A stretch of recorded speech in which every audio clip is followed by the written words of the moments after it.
happening, PWT Podcast listeners? Phil here. Yeah, Hairline here. Yeah. Back And bitch like your mom's ex-boyfriend. that's right, 100 Sub Club.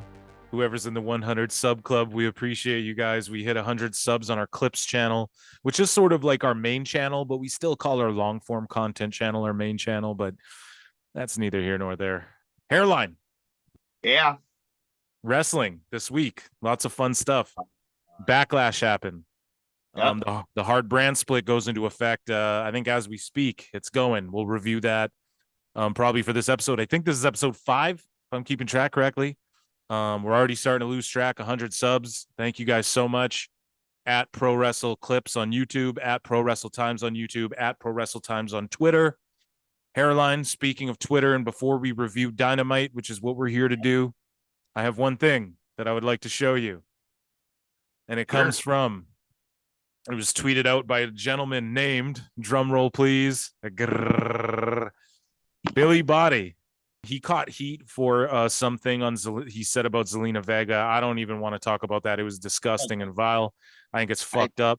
But I'm still going to like pick his news and his dirt sheet knowledge or whatever. I'm going to pick his what he claims or whatever, and because it's good content for the show. And with that aside, I absolutely detest the comment that joke. I don't know if he thought that was funny. I don't think it's funny, but I'm also not here to police jokes.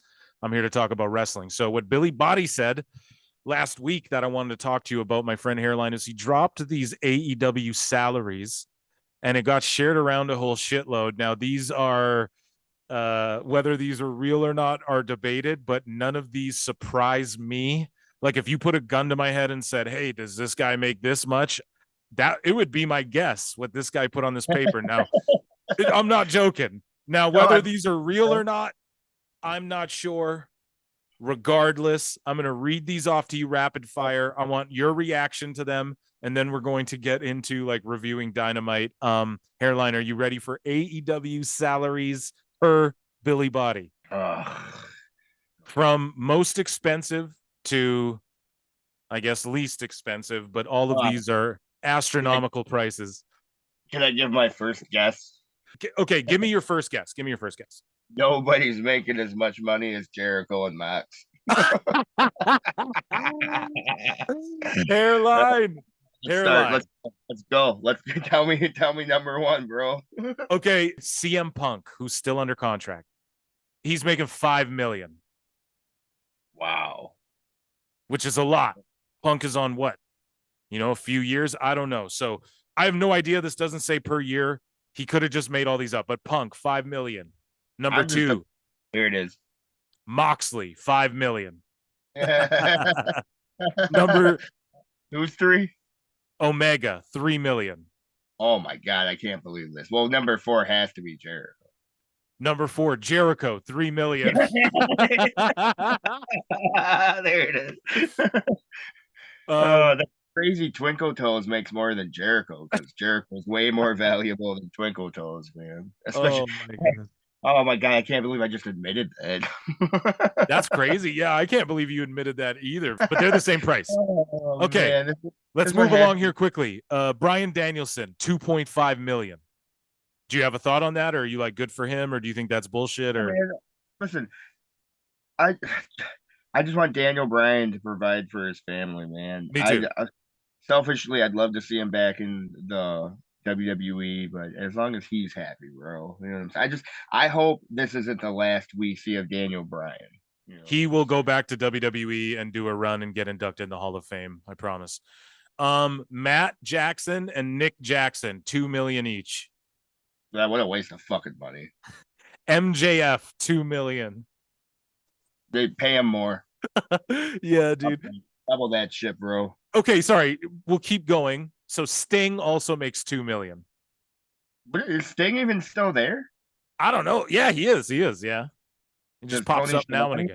Like if I was a billionaire, I'd give Sting $2 million just to like wear our shirts and be able to make toys of them and shit. Sure, I'd do that. Yeah, okay, Mark.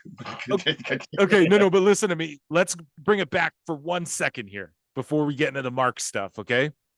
Do you think Moxley has in his contract like favored nations where he gets a bump? Like, let's say Punk comes in at 5. Okay, I get 5. Do you think he has that? Like, why are they giving him more than Omega, Jericho, Danielson? Why? I don't know why. That's fucking dumb shit, bro. I think he has some sort of favored nations type shit. I really do. Well, for sure he does. If this is true. Looking for Renee every fucking 10 minutes, Doug.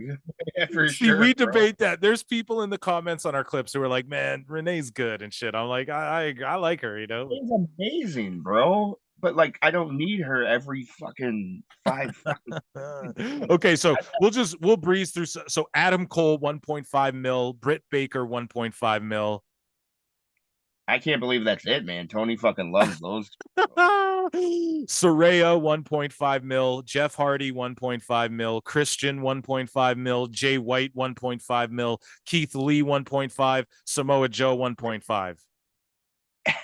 There's no way Keith Lee is as valuable as Jay White. Oh my God. Clip that. Do you guys hear that? We get so much flack for our Jay White criticism of his booking. Not him, his booking. Do you hear what Hairline's saying? Don't give a shit. Lee is worth less than Jay White. And I agree with that. There you go, folks. Stop thinking we hate Jay White. We love him. Even if I say something the YouTube comment section fucking wants, it's not good enough, Doug. You know and then Samoa Joe making 1.5. Yeah, he earned that in his time fucking. Hey, Joe. Triple H would love to have you back. Listen to this. Now you're going to start going, oh, fuck me. Okay, are you ready? Miro, 1 mil. He hasn't been on TV in like 2 years. He's making $1 million. Yeah, good for him, Doug. I can't wait for Rusev. Good for him and his hot wife and Rusev Day. Dax, 1 mil, Cash, 1 mil each. Oh, man. Like, dude. I think they're worth it. No, they're worth way more than that. Like, I'm upset. Claudio, 1 mil. How is Claudio the same as FTR? Paul White, a.k.a. Big Show, 1 mil. Matt Hardy, 1 mil. Malachi Black, 1 mil. Tony Storm, 1 mil. Jade Cargill, 1 mil. Orange Cassidy, 1 mil. Paige Van Zant, 1 mil. Jim Ross, 1 mil. Brian Cage, 1 mil. Oh, my God. Dude, these guys. Bro, this is WCW. If this is true, this is WCW, bro. I don't give a fuck what nobody says. Plus the video game. Oh, yeah, dude. Okay, on the fringes of this, you have Mark Henry, Wardlow, Andrade, Nyla Rose, Sammy Guevara, Hobbs, QT Marshall, Lance Archer, Buddy Matthews, Jake Hager, Eddie Kingston, Pac, Thunder Rosa, Ruby Soho, Tony Schiavone, and Jeff Jarrett, and others, all earning between $500K to $700K. Listen, first off, double Jeff Jarrett's pay. You know what I'm saying? Double his pay, yeah. Dummies. Yeah. Dude, he's probably the fucking single-handed most fucking, I don't know, the most beneficial fucking person on that roster as far as a fucking, like, some of the fucking, yeah, like he's a Triple H, you know what I'm saying? Yeah, man. Anyways, I just wanted to read that to you, get your reactions. Overall, in Meltzer's stars, what do you rate Tony Khan's spending if this is true? -6 stars. Negative fucking 1 if it took place in Japan. Okay. Fair. All right, moving along. AEW Dynamite. I don't know. AEW Dynamite last week took place from the CFG Bank Arena in Baltimore, Maryland.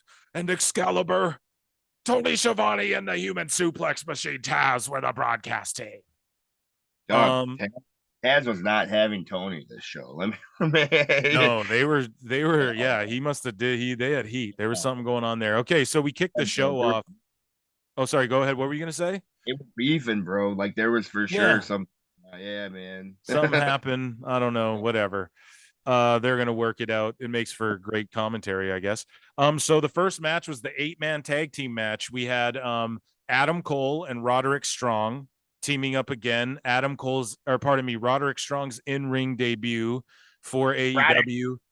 And then we had Bandito, your favorite, and Orange Cassidy, your other favorite, teaming up with them to take on the JAS. So Angelo Parker, Matt Menard, Daniel Garcia, and Jake Hager. And Jericho walked out. He's wearing a T-shirt with fucking Britt Baker's domestic abuse shirt. Everyone's trying to cry and say that's a domestic abuse shirt. Dude, imagine that. Chris Jericho once again latching on to something that's super over. Wow. Right. But he's a part of the angle. So do you call it that, or do you call it just? No, it's for sure that, bro. You know what I'm saying? He for sure, like last week, he was like, "Oh, that was so smart. Can you guys print me one of those?" And you know he did. God, can you print one of my size? Yeah, that right there, bro. Okay, I get what you're saying about him being part of the angle, but it's still like what he does. He's a fucking psychic vampire, dog. He fucking just latches on it, drains it of all its energy, and then moves on to the next fucking thing, dude. God, I can't wait for him to go on tour. What do you make of the people saying this Britt Baker shirt's a domestic abuse shirt, and everyone on Twitter was like, I wear this shirt in public. This is vile. How can you support this? Da da da da da da. What do you make of people saying that? Bunch of crybabies, bro. Like what? Okay, the heel, the heel's got heat with me. Ugh. Like right. Okay, I guess Hairline's going on another one of his tangents about how these marks just don't understand wrestling psychology. God, right. you're supposed to be mad at the heel. You're supposed to be like, oh God. But don't you think it's a little hypocritical? And Britt Baker's catching heat on Twitter. Like, she caught a ton of heat and disrespect for her defending this shirt. And so she pointed to WWE and said, look, man, they made like a Becky Lynch bloody nose shirt. Like, they've done guy shirts where they're cut up. I pointed out, listen, one of the most infamous shirts and posters is Muhammad Ali standing over a dude he just beat to unconsciousness, and he's standing there. So I just pointed out, like, and you know me, Hairline, I'm not one of these like white knight feminist guys, but I'm like, isn't that a little sexist? Like, a woman can't market her bad acidness. Only men are allowed to do that, or what? Like, you triggered weirdos get fucking triggered over I swear it's not even real. Like, this can't even be real discourse. She's such a fucking mark. I'm over it, Doug. You're over Britt Baker defending her black eye shirt? No. Okay, so like she's doing exactly what all the neckbeards do. You know what I'm saying? She's comparing her product to WWE, just like the neck. No, but she's defending, because all the people are attacking her, saying this is what she's saying, but like she's doing the same thing. Like, so you're just saying like she should have just copped out and not been like, well, look, compared to WWE, she should have just taken the high road and been like, look, man, I can market my toughness. My bad. She shouldn't have to explain herself in general, man. Right, exactly. I agree with that. I agree with that. It's that mark behavior, like, oh, I need to please these people, and it's the mark behavior of the fans to make it like you have to explain everything you do. Explain, you know? Yeah. Drives me nuts. I don't know how you got me watching this shit, but here we are, bro. Oh, brother, I'm so happy. It's funny because see, this was me about like a week or so ago. You're like in my mood, and maybe it's because you just came back from tour. Hairline was just on tour this past weekend, you know, and maybe he's just got a little bit of the jet lag, a little bit of the road lag, but he seems a little crusty like I was the other week about Dynamite. I'm a little more optimistic about this episode, but nonetheless, wrestling's dead, bro. Yeah, dude. Yeah. It's dead. You know what I'm saying? Fucking Taz is on commentary going fucking, oh, he took a powder. Bro. Dude, God. I know, dude. It's like, yeah, you're right. Moving. Okay, let's review Dynamite here. So nonetheless, huge pops for Adam Cole and Roderick Strong. It's funny, people are mad about the domestic abuse shirt, but Jericho comes out wearing one and everyone's singing his music. The same marks are singing fucking Judas. I think that's funny. And then review the match for me, Hairline. Man, fucking Jericho killed it on commentary. The actual match is going to be more of my notes are more about like how I just thought it was absolutely atrocious that it took 3 people to stop Adam Cole from running up that ramp at Jericho. Yeah, when he probably like the only wrestler more twinkier than the young. You know what I'm saying? So like My God, bro. And but like, man, Jericho was super funny on commentary too, man. And like, I He's really great on like commentary. my favorite Jericho line in my notes is when he was all like, he was talking about, and nothing could stop me from protecting my wife, not even heaven or hell. And then he goes, heaven or hell. Yeah, dude. I love that. He's so over the top, like 80s, Yeah, early 90s WWF. I love it. bro, he's complete crap on this show, other than when he's on commentary. He was popping me. Man, my like the match was decent. I mean, all these guys are good workers. I'm obviously want Roderick Strong to do whatever, but I'm not the uh, and I hate to be this guy now. I'm becoming this guy. The Orange Cassidy shit's taking me out of it. Ah, I have the Orange Cassidy tee. I wear it to WWE events, guys. I'm a fucking mark. I was he has like down with the whole thing early on, but I'm becoming one of these guys that's like, oh, he's just taking me out of it. And Bandito he shouldn't be in this, whatever the fuck this is. He should be whatever. But JAS is cool with me. Garcia he takes me out of it too for whatever reason. I just don't, I can't. Yeah. In my notes, when the Jericho Appreciators came out, I was like, who are these guys? I like 2.0. You know, And corny. then fucking fuck bucket hats. You know what I'm saying? Yeah, corny puts 2.0 over. So like I'm sure you'll find ways to get invested. And I'm just I know I'm assuming that, but I know that you usually agree with his like wrestling critiques and stuff because he's just all about the psychology and shit, right? And I know that's like, well, I guess right. Yeah, I love the wrestling psychology, but me too, like, me too. That's like our main thing where we agree is like the psychology's got to be there, you know, like right. Well, yeah, and like don't get me wrong, just because like Jim puts something over does automatically, I mean, I'm down right. with it, but like I I guess more or less you saying that it does make me want to pay more attention to them, Exactly.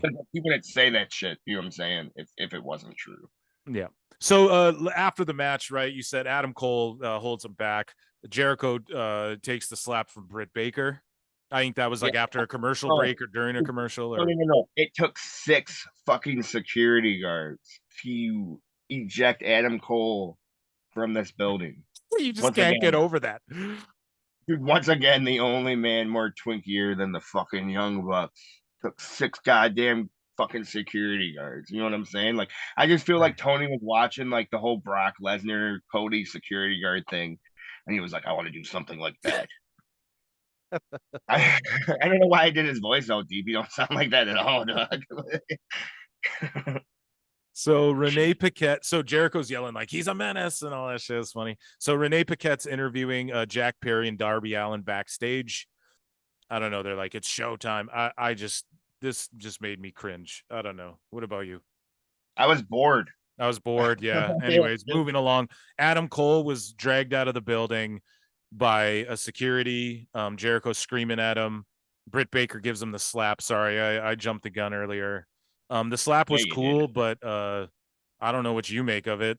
What did you think of that segment? Or you obviously you've harped on the Adam Cole and the security enough, but the Britt Baker slap, was it over with you, brother? I don't know, man. Like, so like this is like what we've talked about with Britt Baker is like she's bled and she's done this and that, so it takes away from fucking when she does small things, but it's all like, Britt, maybe you slapped him last week, okay? And now you're doing it. It's like how like they have one table spot in one match, and then the following match another table spot. It's like, no, that table spot doesn't mean anything because I just saw that. Yes, that didn't mean anything because I saw her do it last week, man. Yes, it's just like, bro. You know what's so funny is that I told you, I said, bro, because you were enjoying the first couple Dynamites, and I'm sitting there going like, you did say that, and I said, dude, but I was like, once you get in the trenches and you just see how week to week, like you're gonna be like, what the fuck are they doing? You know? So yeah. Because you were all like, you enjoy this Jay White match, Doug, but you don't know yet. Yeah, it's like, but just wait till you see then like what they do with Commander or whatever, and you're gonna be like, why did he go 50-50 with this guy? You know, like it just shouldn't have happened. So, anyways, the Blackpool Combat Club are backstage. I got some notes here. So Danielson goes, we want AEW to be the best wrestling company, which I harped on this last show. If you want this to be the best wrestling company, then why the fuck is Moxley stabbing people in the head with fucking tools, stabbing people in the face? I'm gonna carve you up. When Danielson's saying the opposite of that. It just makes no sense on a fundamental fucking. I don't understand why Brian or none of these people are going, or Claudio isn't going, hold on, you guys, this doesn't make sense because we're not. Okay, are we technical, real, pure wrestling guys, or are we stabbing people in the face and putting them through fucking barbed wire tables? What are we doing? What's the mission? What do we represent? Are we a combat club or are we a fucking death match? Masada, Bowser, ooh, like what are we doing? Which guys are we? Are we the Terrifier and we're stabbing people in the head with fucking screwdrivers? Or are we real wrestlers? Like, pick a fucking lane. Danielson cuts a great promo. He said he's better than Bret Hart. Fucking heat with me. And then all of a sudden he puts over Yuta. Yuck. But Brian knows what he's doing. He knows that's going to catch heat. But then he starts saying, we want this to be better. And then Moxley comes in. Yeah. Next week in the cage, we're going to slice them up and dice them and chop them. And there's no escape and tools and weapons. I have the tools and the weapons. Whoever's writing this is a fucking fool. Pure and simple. I don't know if it's Mox and Danielson. I don't know who doesn't go, you guys, this group doesn't make sense on a fundamental level. This is just doesn't make sense.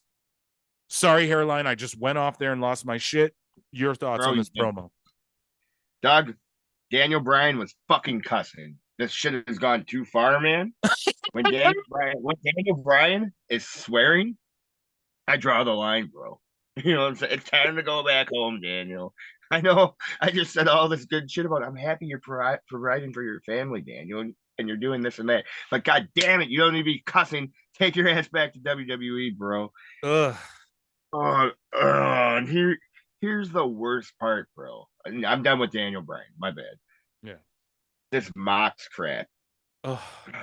He was all like, Kenny, we're gonna do it again. And this time it's going to be bigger and better than ever. Rocky 4, like, the rematch. No, Apollo Creed, Rocky 2.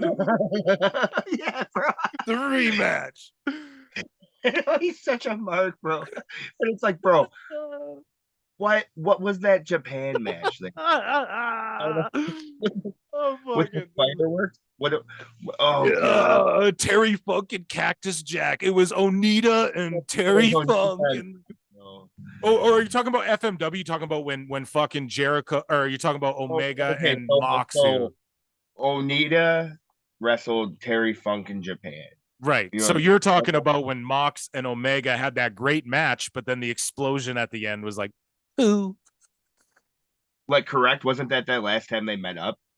I think, that was the last time. And they were stabbing each other in the face then, too. I think they were like stabbing each other's eyes out and shit. Box, it's like, shut the fuck up, bro. Like, I don't know, man. Like, fucking, I was a huge Ambrose fan. Like, most of, like, man, like, even like into Moxley. You know what I'm saying? I was a fan into most of this Moxley shit, but like, dude, I don't know, man. I'm not trying to like shit on. Like, okay, if you enjoy this shit, whatever. But like Phil said, this shit just doesn't make sense, dude. Like, you know what I'm saying? We're the best technical wrestlers, but we'll stab you in the head with forks. It's like, well, last time I checked, the technical wrestlers don't like that shit. Yeah, last time I checked, Walter's fucking massaging people with fucking toothpicks. Like, shut the fuck up, Moxley. You have dude, and I love Moxley too. It's like, bro, you like in your matches, you pull out these fucking black foam pads with fucking barbed wire laced in them. Shut the fuck up. I wish Daniel Bryan would tap you out, shoot style right here, right now. What a waste of Daniel Bryan. Dude, I know. It's just like, oh my God, my favorite wrestler in the world, and you're just gonna like piss in his mouth. What a waste of fucking Cesaro. Bro. Oh my God. And he just stands there and the look on his face is like, and he didn't even talk. He didn't even let him talk, bro. No. And then Tony Khan tweeted some shit out. He's like, me when I came up with the idea for Claudio versus Ray Phoenix in a double Jeopardy title match on fucking Dynamite this week. And then I respond, it's like, bro, their Ring of Honor champ. Okay, Ray Phoenix is a trios Ring of Honor champ. Claudio's your world Ring of Honor champ. They're going to wrestle on Dynamite in a double Jeopardy title match where the winner gets a shot at the other person's fucking title for Ring of Honor, and you're marking out for yourself on Twitter booking this. What has happened to the wrestling business, Hairline? Fuck. Give me the money, the $1 billion, Shad, and I will do better. I can't. I'm trying to process. Fuck. Moving along. The Outcasts. The Outcasts and Saraya take on, the Outcasts Saraya with Ruby and Tony in her corner take on Willow Nightingale. I'll let you give your thoughts on this. I love the Outcasts. I think they're sexy as fuck. Willow's super over. Her entrance gets me super hyped. On Ring of Honor, I want to put this over. Ian Riccaboni and Caprice Coleman, they take turns freestyling to Willow's entrance music as she comes out. She is the Bayley of AEW. But she has a whole other layer to her. Like, she's that fun, family friendly, the kids are clapping, the music. But then when she fires up in the ring and she pulls the straps down and she gets, she's very, very sports entertainment. I think if she was in NXT, she'd be their number one girl, I think, without question. And she's great for AEW. The refs, though, are made to look so fucking stupid. And they just murdered Willow on the outside throughout the picture-in-picture commercial break. And I thought that was really dumb. The refs look fucking terribly dumb. Otherwise, though, I like Saraya. I like Willow. And I don't know, man. People are going to shit on the Outcasts. I like them. I like this OGs versus Invaders thing. I think the reason it's not over is because it's too little too late. They do this shit far too late. Hairline. Thoughts on the match, and then let's get into the fucking chicanery that took place after the match with Sheeta. So yeah, I guess I will start with I watched a couple of Willow's matches over in GCW over the past couple of years and whatnot. Watched her match against Allie Ketch. That was a really good match. Yeah. So I'm pretty familiar with her and whatnot. And I agree with everything you said there, is that she is like the Bayley, but also has that huge John Cena like comeback in her. Yep. A huge comeback. But yeah, man, anyways, so really, man, my notes, all I really wrote, bro, can Paige come back to WWE now, or what are we doing, guys? Yeah, dude, they want to make a Fighting with My Family Part 2, motherfucker. Come back to WWE. So the schmoz at the end was Sheeta comes out, and I wrote who? Question mark. Okay, well, so her name's Hikaru Shida. So Sheeta comes down and she's an AEW original. She carried the company through COVID, all of COVID. I know you're saying who, but dude, you should really watch her matches. See, Brian Last tried to make Jim Cornette watch her matches all the time because she is great, dude. Like Sheeta, she got size. She's a great wrestler, man. She really is. And she's over as me. I was happy to see her back. I've been saying, dude, this division needs more Sheeta. And she joined, she swerved the Outcasts and then joined the OGs. And that's the way it should be. And I liked this. This was exactly what they should have done here. It was a good swerve. They're building up to the blood and guts. So it's gonna. Yeah, that is smart then. Yeah, that's actually smart. Yeah, it is. It is, man. He did something right there. So Sheeta, yeah, I mean, during COVID time, she carried the company. I implore you, man, give her a good fair shake. I'm telling you, you'll appreciate it. Just what, some Kenny Omega apartment girl, or no, dude, no, dude, no, you're gonna catch us heat, brother. Well, like I'm not gonna get going. I don't got time to wrestle girls in apartments. Okay, we're moving along here. Okay. Yeah, I don't know why you let me talk. Yeah, Yeah, I don't know why I let you speak. Okay, so the trios champs, the House next of up, Black, bro. the trios champs were backstage. Now, before we went on air, Hairline and I were kind of fucking shitting on this a little bit, but the trios champs, the House of Black. I mean, I love all these guys. I love Brody King. I love Malachi. I love Julia Hart. I love Buddy Matthews. But they basically were like, this is an open house challenge. They lay out their rules for trios title defenses, which are basically the rules. It's going to be open challenges and open rules every time, pretty much. And basically, the only rules that are solid are like longer countouts so we can get all of our trio spots in without getting disqualified. It just kind of feels shitty that this is what they're doing with the trios division.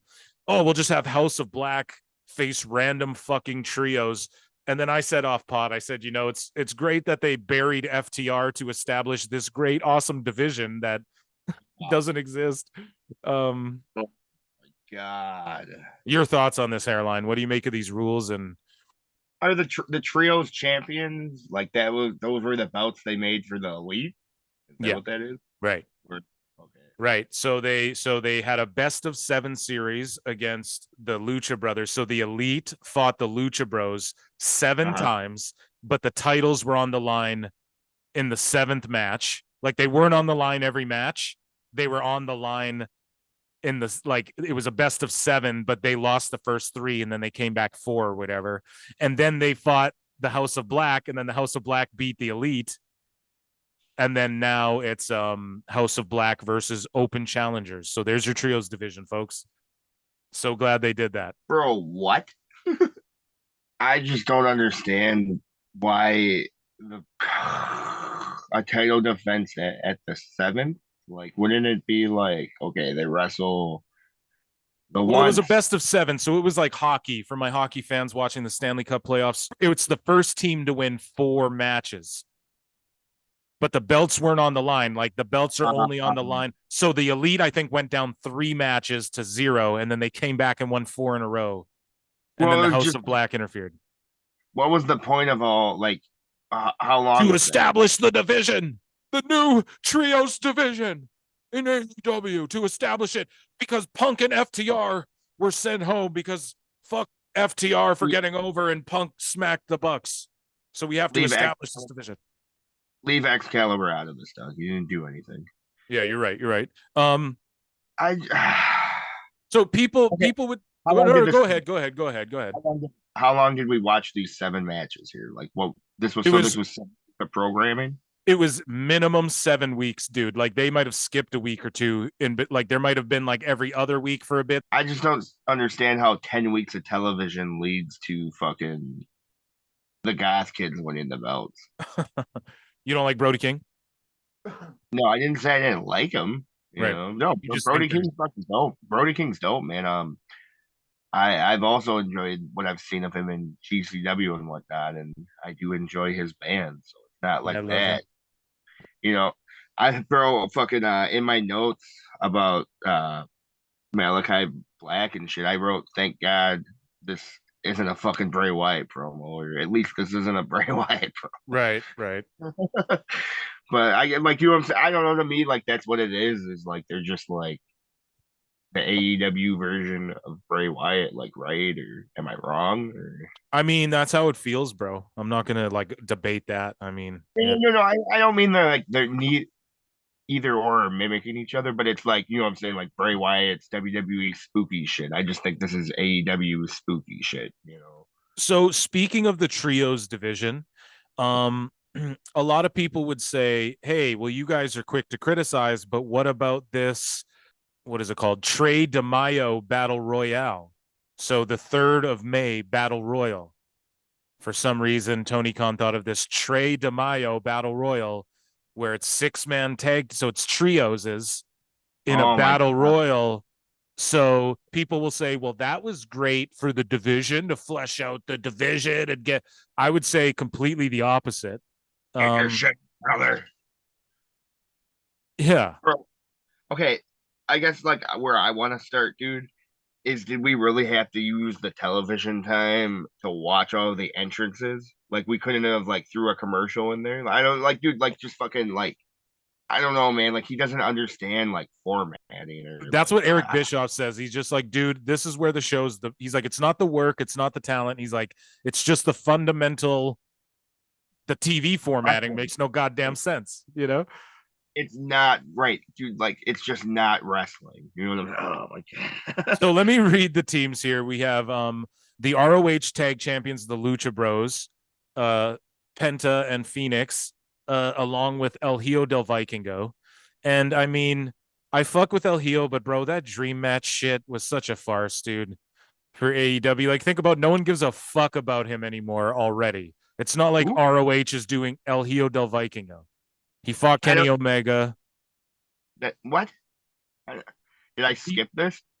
El Or was this Hijo watching?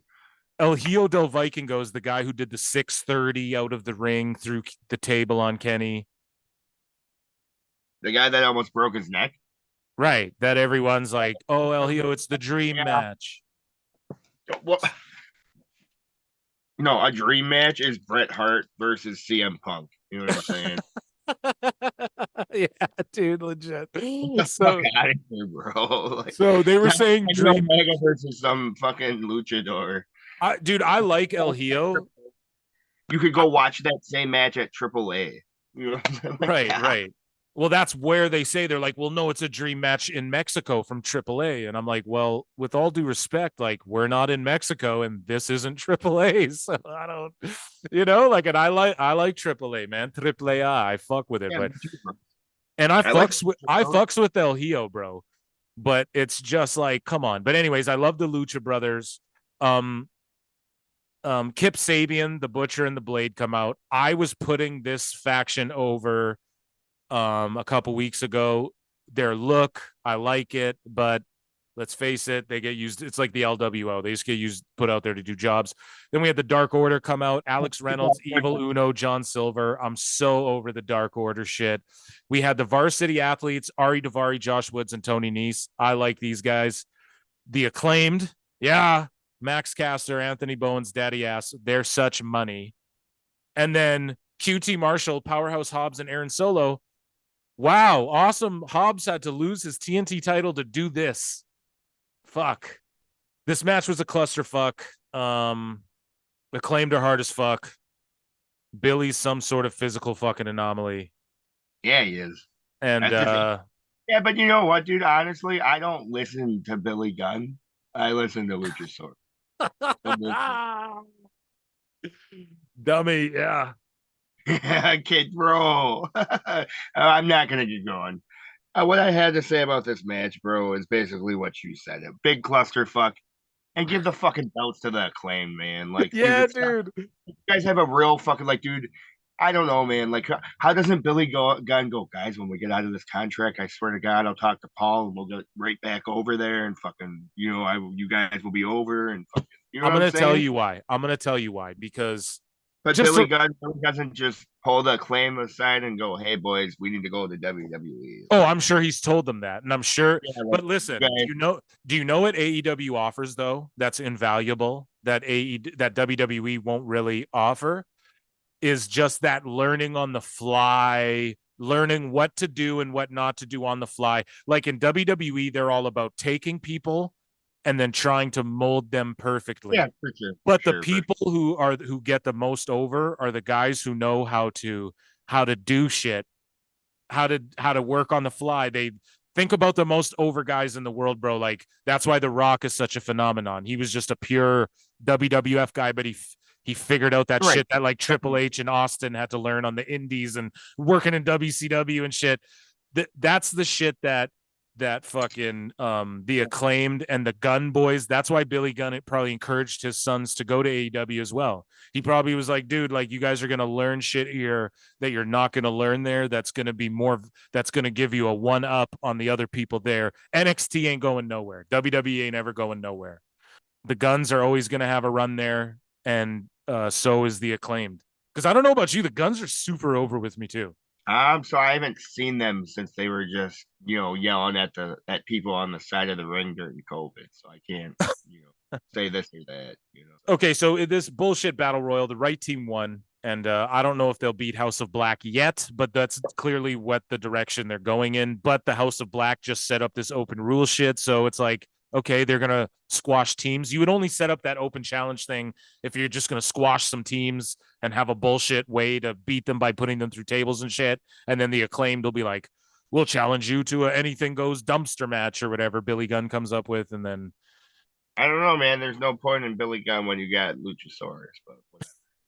Okay, so moving along, we have Renee Paquette, young, good Moxley backstage with Sammy Guevara. Moxley, good. MJF comes in, says he watched the show last week. Poor back. He, the stuff about Sammy or MJF getting in the car alone. I wrote in my notes, this shit is dumb. Honestly, I just wrote this shit is dumb, and so. Bro, dude, to be that broken record, this is WWE, bro. This is fucking, just like, that no good MJF, like swindling Sammy. It's dumb. It's just too dumb because they've done this already. So it's just like, okay. It's more of this because it's like, what are you gonna have Alexa Bliss be spooky next? Like, it's just, I'm just over it. It's just shit. You're over, dude. It's like, yeah. Anyways. Well, okay, I'm sorry, but I'm enjoying this one. Right. Again, if you were here with us like 6 months ago, you'd be like, what the fuck? Up next, a Kenny promo backstage. He's with you skipped it. Wow, you even skipped the promo. So Don Callis was fired up. He was great. Kenny should have cut it after the Don Callis part of the promo, but because Kenny kind of dragged it on too long. But I do like Kenny, serious Kenny, but this story with the BCC, the Blood Clot Combat Club, the Bumba Clot Combat Club. That's what we're gonna call them now. The Bumba Clot Club. The Bumba Clot Club. Because for real, this shit is straight Bumba Clot, man, as some of my cousins out east would say. This is the canceled episode. Oh yeah, fuck yeah. There goes. This might be a 30-minute episode after I edit this, guys. No. No, fuck it, man. We're cool. We're shooting. Can't break kayfabe. Don't you dare cut that shit out. No, we're not cutting a goddamn thing, brother. We're gonna leave. We're gonna let it fly. We're gonna play the ball where it lies.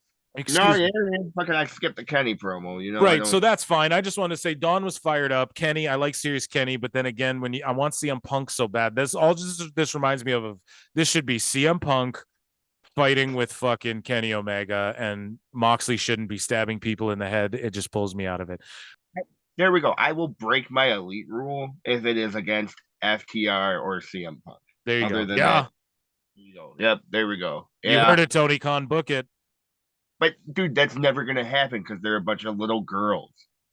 I can't wait till we watch All Access together and you watch these videos I'm working on. I'm editing a bunch of all the episodes. The finale airs this week, episode 6 for season 1, and it will not get a season 2. I'm almost certain of it because nobody watched it but me. And if people were watching it, they'd be tweeting out the shit that I'm seeing and laughing at it. So I can't wait to show you what I've got coming at Pro Wrestle Times on YouTube, at Pro Wrestle Clips on YouTube, and / Pro Wrestle Times on Patreon. Anyways, back to the show. Yeah. The TNT champion Wardlow with the enforcer Arn Anderson. Yeah. Versus Logan. Dude, another week of fucking how to build a fucking monster. Exactly. So Wardlow squashes a jobber. Good. That's what I wrote in my notes. Pardon me?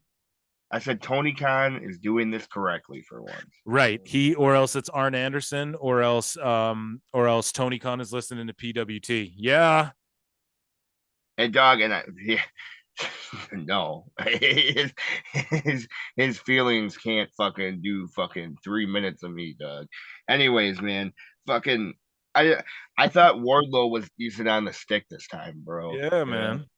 Yeah, man, and like, dude, yeah, and like normally I'm like, man, he needs a mouthpiece. So like, yeah, shout out to Arn Anderson, basically, is what I'm getting at. Yeah. So Christian comes out. Christian Cage comes out with Luchasaurus. He says, "Hey, the title match, Baltimore's trash. The title match isn't with the dinosaurs, with me. Um, this is just to get Christian in the ring and give Wardlow the rub, obviously, and give him a little shine. I could see them because they bounce this belt around so much. I could see them putting it on Christian because he is a money name. If he's willing to make the TVs, you can just have him cutting promos and healing on people.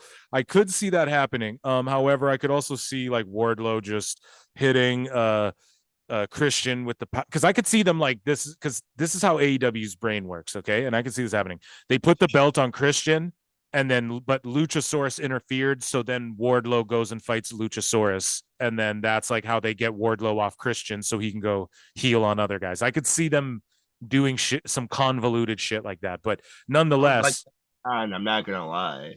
Pardon me? It does sound like something Tony Khan would do as far as right. Like the booking and all over. Right. And that's my pattern recognition, I think, coming into play, because that's what I'm predicting right now.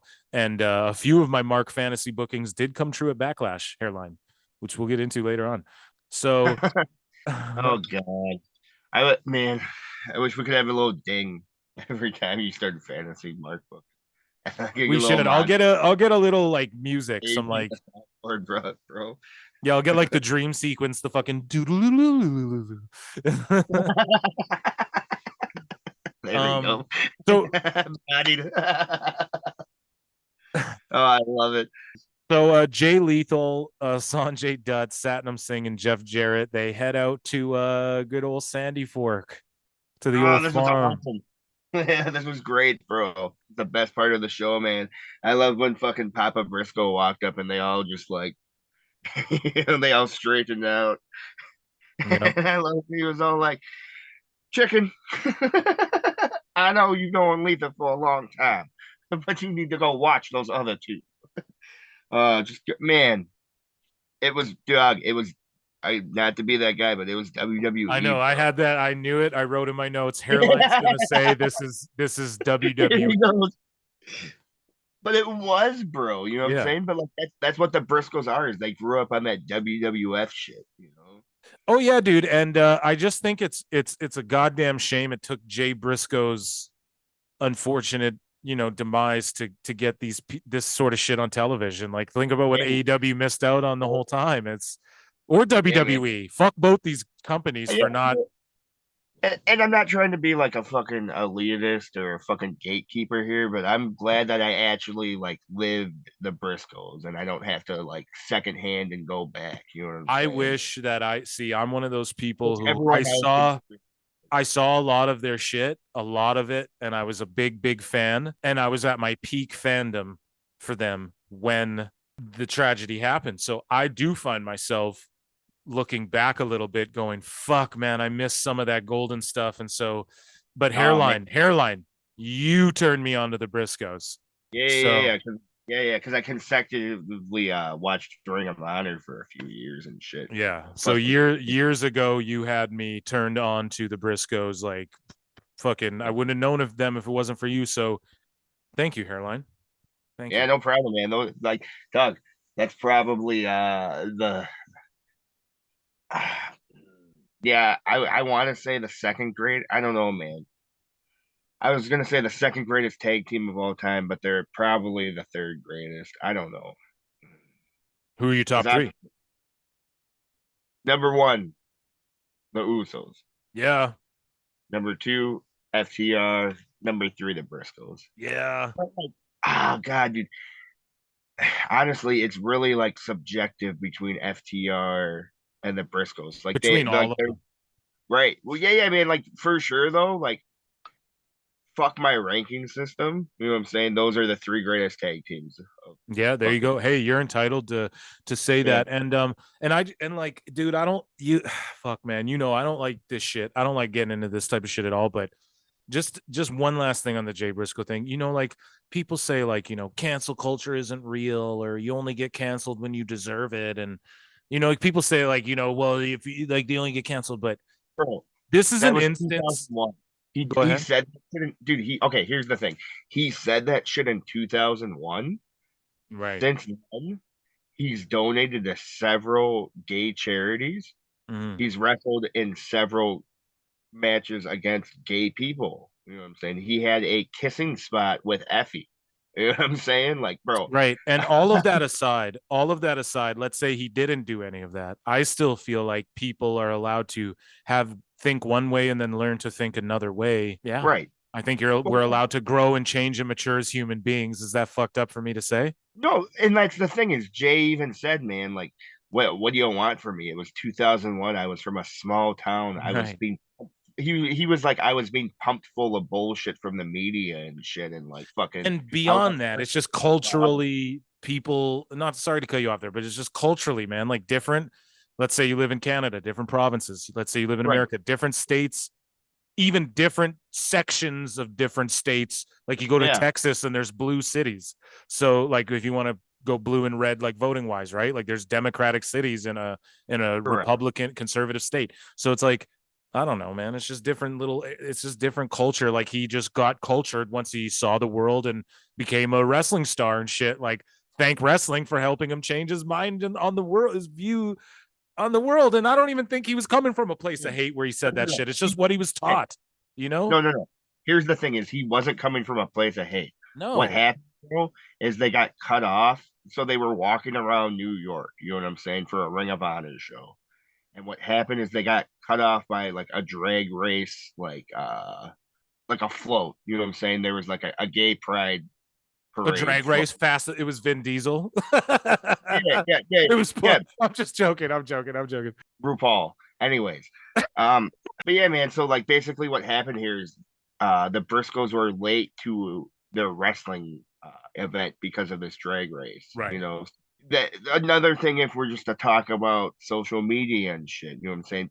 That's people nowadays. Something happens, they're instantly tweeting about it or instantly Facebooking about it, Right. Instagram, Snapchatting, TikTok.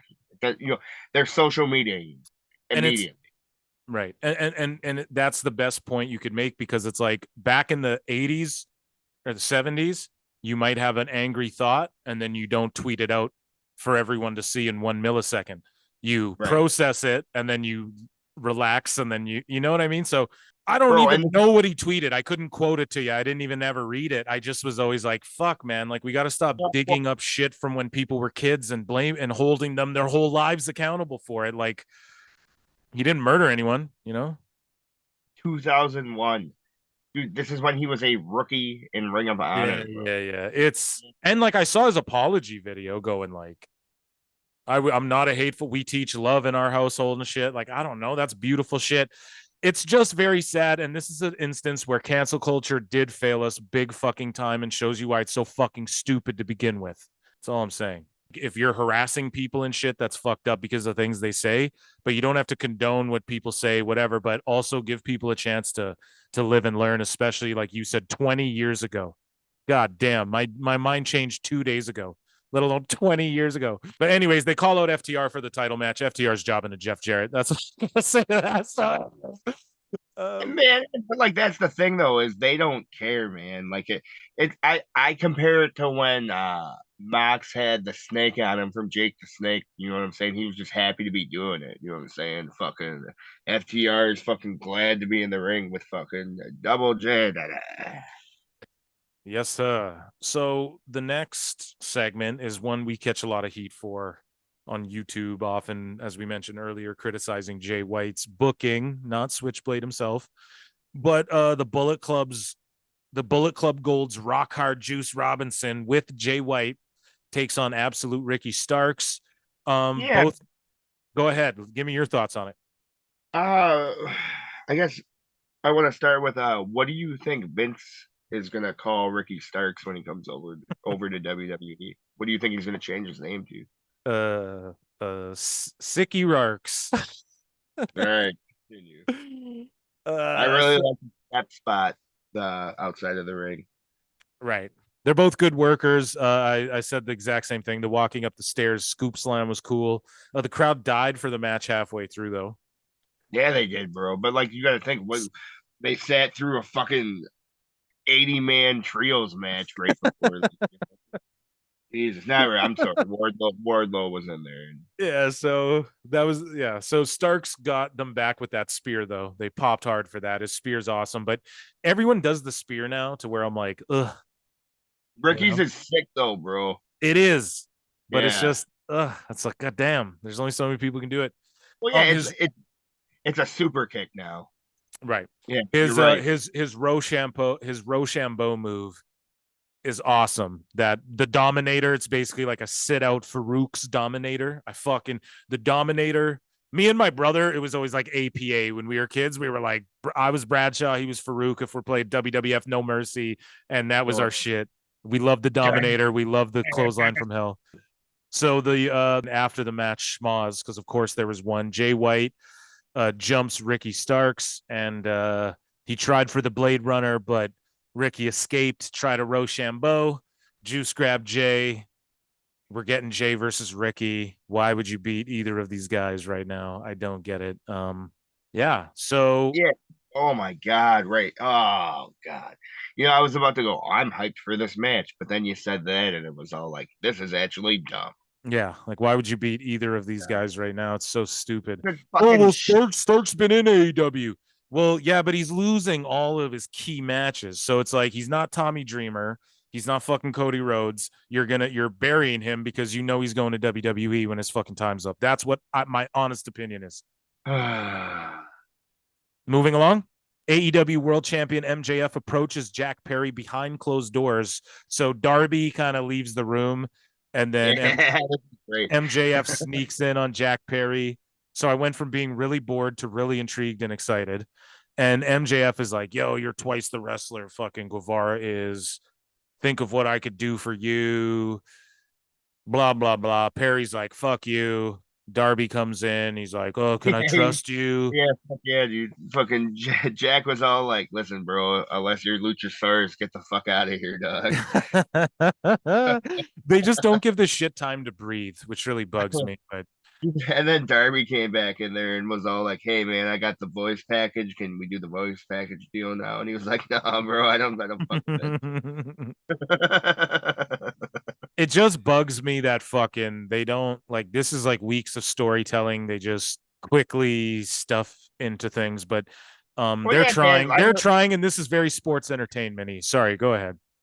He doesn't let anything breathe, bro. That's what I mean. Everything feels rushed and jam-packed. Bro, and what you and can I touch on earlier? You said something about the entrances, and it's just a mental thought I had today. I was out on a long walk today. I usually try and walk or run for about an hour a day, and I'm out there and I'm fucking thinking to myself like, man, AEW, they don't do. You can tell they cut things out so they can try and stuff in the extra 5 minutes worth of spots in a match. It's like use some psychology and just tell a good story. Like, fucking, I don't know. Yeah, I don't understand how fucking a QT Marshall entrance is more important than fucking an extra 5 minutes to this Jay White match, Fucking ugh. Yeah. So shout out to Eric Bischoff, dog. Shout out Eric Bischoff, baby. I think we skipped over one thing, the promo for the firm deletion. Oh, bro, that was fucking. I'm so excited. We're about to get more goofy Hardy shit. So I wrote in my notes, the promo for the firm deletion made me go, I might stop liking these deletion matches after this one because no, bro, what? No, we're watching it. I did watch it. I watched Rampage. Man, send it to me, bro. I'll send it to you. We could maybe review it after. We are reviewing it, bro. Man. Well, we'll review it before this week's Rampage. How about that? But nonetheless, fucking mad, dog. We'll put out a clip of just that. You know what I'm saying? Just the deletion. Right. And I'll say this. We can even do a little watch along or something. But I'll say this. Out of all of those types of matches, it wasn't the best. But I went, oh, I was wrong. I actually enjoyed this again. And it's so markish, but. I'm a mark. What can I say? So we get into the Four Pillars match, the Four Pillars tag team match. Just some little notes I had here. I'll go through it, then I'll let you give your take on this match here. So the crowd didn't really pop for Darby as hard as they usually do. I feel like Sammy is just like, who cares? Who gives a fuck? MJF is obviously over. I literally put no notes for Jungle Boy. The heels did classic heel stuff throughout. MJF reversed Darby's code red into that sit out power bomb. That was like a little later in the match. That was a great spot. MJF does one thing every match that's very simple, but you're like, ooh, like you remember it. Like you go, remember when he did that last time? Like I can remember like the match before he did the fucking backflip with Takeshita, went for the lariat off the second rope and he backflipped and he fucking just landed on his feet like Ricochet style. Like, MJF, he does one little thing. He does the power bomb into the knee. Like every match, he does these little spots that you go, oh, that was unique but simple, It was by all means like a great match, but it also, this is what I wanted to ask you. It's like, does this feel like your main event title picture for a major American wrestling promotion to you, like besides MJF maybe?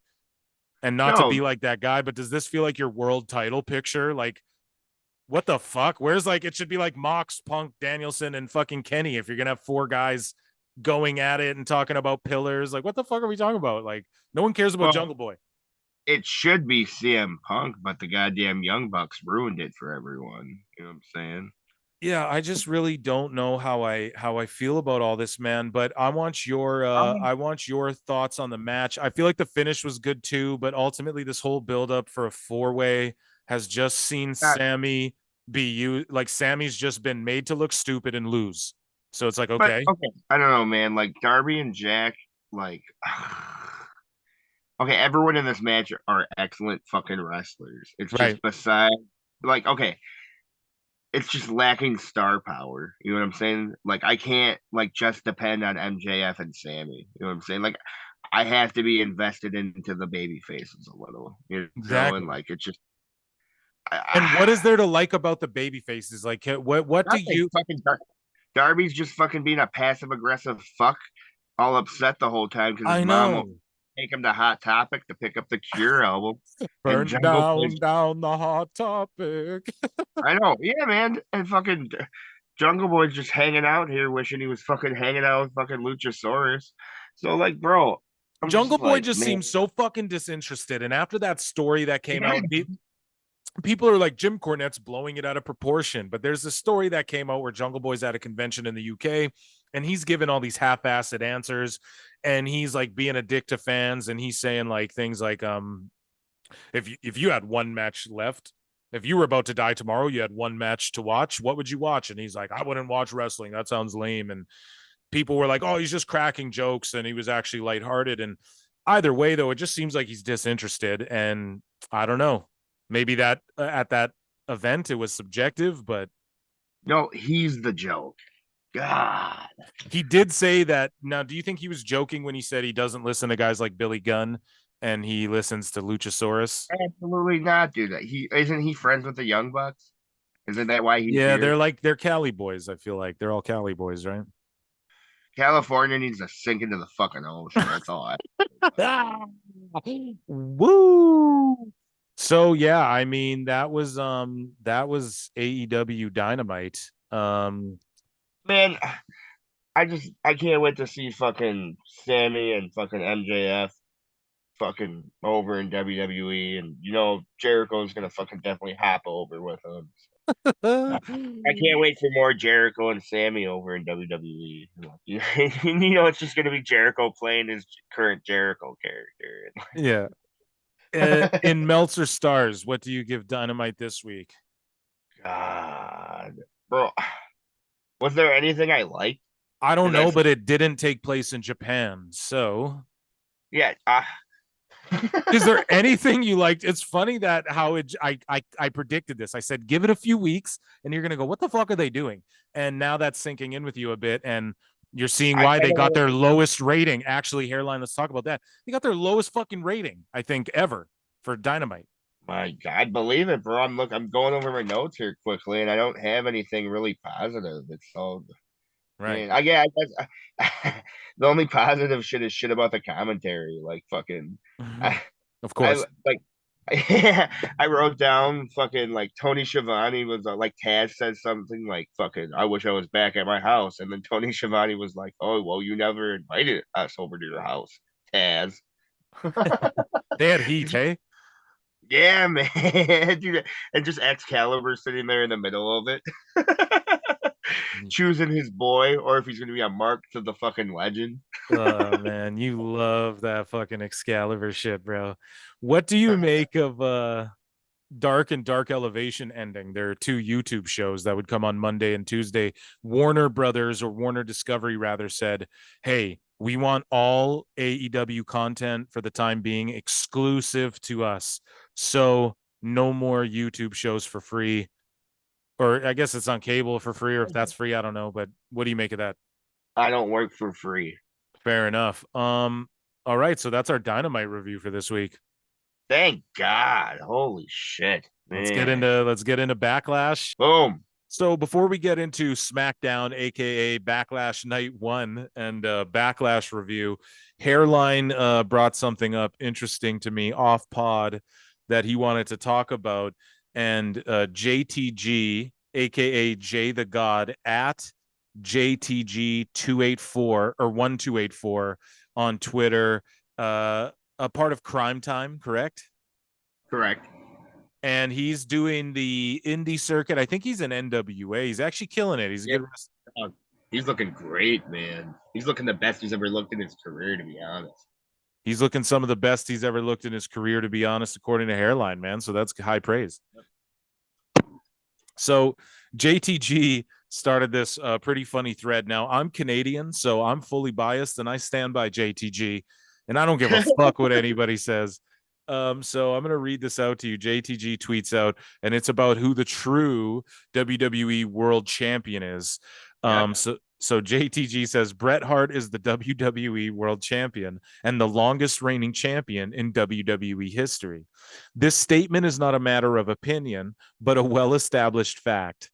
Hart's claim to the championship remains unchallenged and he's never lost the title in WWE. Boom. Okay. Right, I agree. So thus far. So Goldberg doesn't. The referee ringing the bell randomly during the match does not constitute a loss, in reference to obviously the Montreal Screwjob, as he was never pinned or actually submitted, which were the only accepted ways to lose the title in that match. Fair point. The evidence supporting Hart claim is indisputable, as it is captured on tape that he never tapped out or submitted during the match. His victory is not a matter of debate or dispute, but rather a question of upholding the rules and regulations that governed the sport at the time.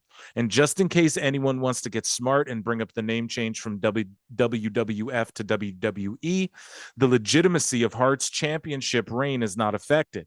The World Championship that Hart held during his time in WWF was later unified with the WWE Championship in 2001. Shout out Chris Jericho. Making him the WWE World Champion in retrospect. The rules and regulations that govern wrestling at that time did not change with the name change. The accepted ways to lose the title were still the same, and Hart was never legitimately defeated for the title.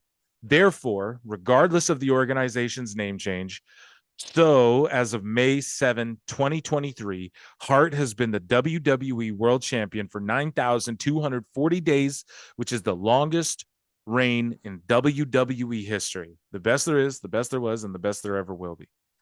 God damn, hard to argue with that.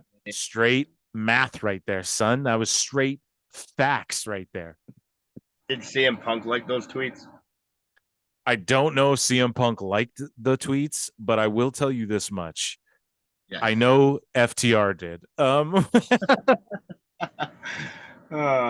no, man. I'm not gonna shit on that. I mean, sure, call that a conspiracy, call that what you will, but that's just like some straight up Steiner math right there. That's some straight hey man, I love Bret Hart, and who can debate that? I mean, he never actually lost the belt. It's kind of like George St. Pierre, right? He retired. Right. He never really got beat for his strap, either of them. He vacated the welterweight, he vacated the middleweight, and lineal champ in my mind. Anyways, on to Backlash Night 1, aka SmackDown from Puerto Rico. Let's just kick it off by saying the drone shots they did, everybody was fawning over. We're not going to dive deep into SmackDown because we're doing our review a little bit late. It Oh, go was ahead. not a it was not a drone shot. It was the fucking evilness from Evil Dead. The You know what Evil I'm saying? Dead, yeah. The Chasing them down, and I think they that's used a drone to I achieve know that this though. hot dog. I'm just clowning. Okay, yeah. Because I was gonna say like no. But that's exactly what it was. It was the Evil Dead shot, but people just a lot of people don't know what the fuck that is these days. So, anyways, Yeah, my bad. Basically, Vince was like, "I got a drone, and I'm gonna use that bitch." yeah, man. It made the event feel really special and big, and this crowd did too, which we'll get into. So SmackDown, I mean, we want to get into Backlash. So basically, I just want to say SmackDown, the crowd was hotter than ever. The LWO was mega over. Fucking Ray was monster tsunami over. Dom had fucking Bruiser Brody heat. The crowd was fucking insane. SmackDown was crazy, bro. They're doing cutting their promos in Spanish. You don't need. They're calling Ray's calling Rhea a dick sucker in Spanish and stuff like this. Like going hard body. Shout out Latin America, man. You guys have stayed hard body in times where people are soft as fuck. And yeah, man. Just I mean, I just gonna breeze through my notes. AJ was great on commentary. Bianca got huge pops. Street Profits went off. Sikoa warned the Usos. Cody Rhodes got huge pop. Shinsuke super over. Over as fuck. Cross is a little clunky. I felt like he's a little clunky, and there's just something about him he's missing from NXT. Yeah, go ahead. Here's the thing about that Karrion Cross stuff. I feel like it's just like they're trying to like do the Bray Wyatt shit without doing the Bray Wyatt shit. Does that make sense? You know what I'm saying? Right. It does. Because it's like, bro, what are you like a Miami Vice cop, like the way he dresses, but your chick's like a witch? I don't get it. Right. Yeah, man. Yeah. It's very like fucking CNN, not CNN. It's like Sci-Fi Channel, right? That's what you were gonna say. Yeah. Damn it. But no, okay. Okay. What's like the channel that the Flash and all that crap's on? CW. Yeah. Yeah. It's very CW. There we go. It came out very. He looks very CW. The whole gimmick thing is very CW. It's very yeah. What you said. I'm a cop and my girlfriend's a witch. It's very Lucha Underground. Yeah, yes, there we go. Boom. It's very Lucha Underground. El Rey Network. By the way, terrific shirt, dude. Thank you. Incredible shirt. I mean, where'd you get that? WWEshop.com?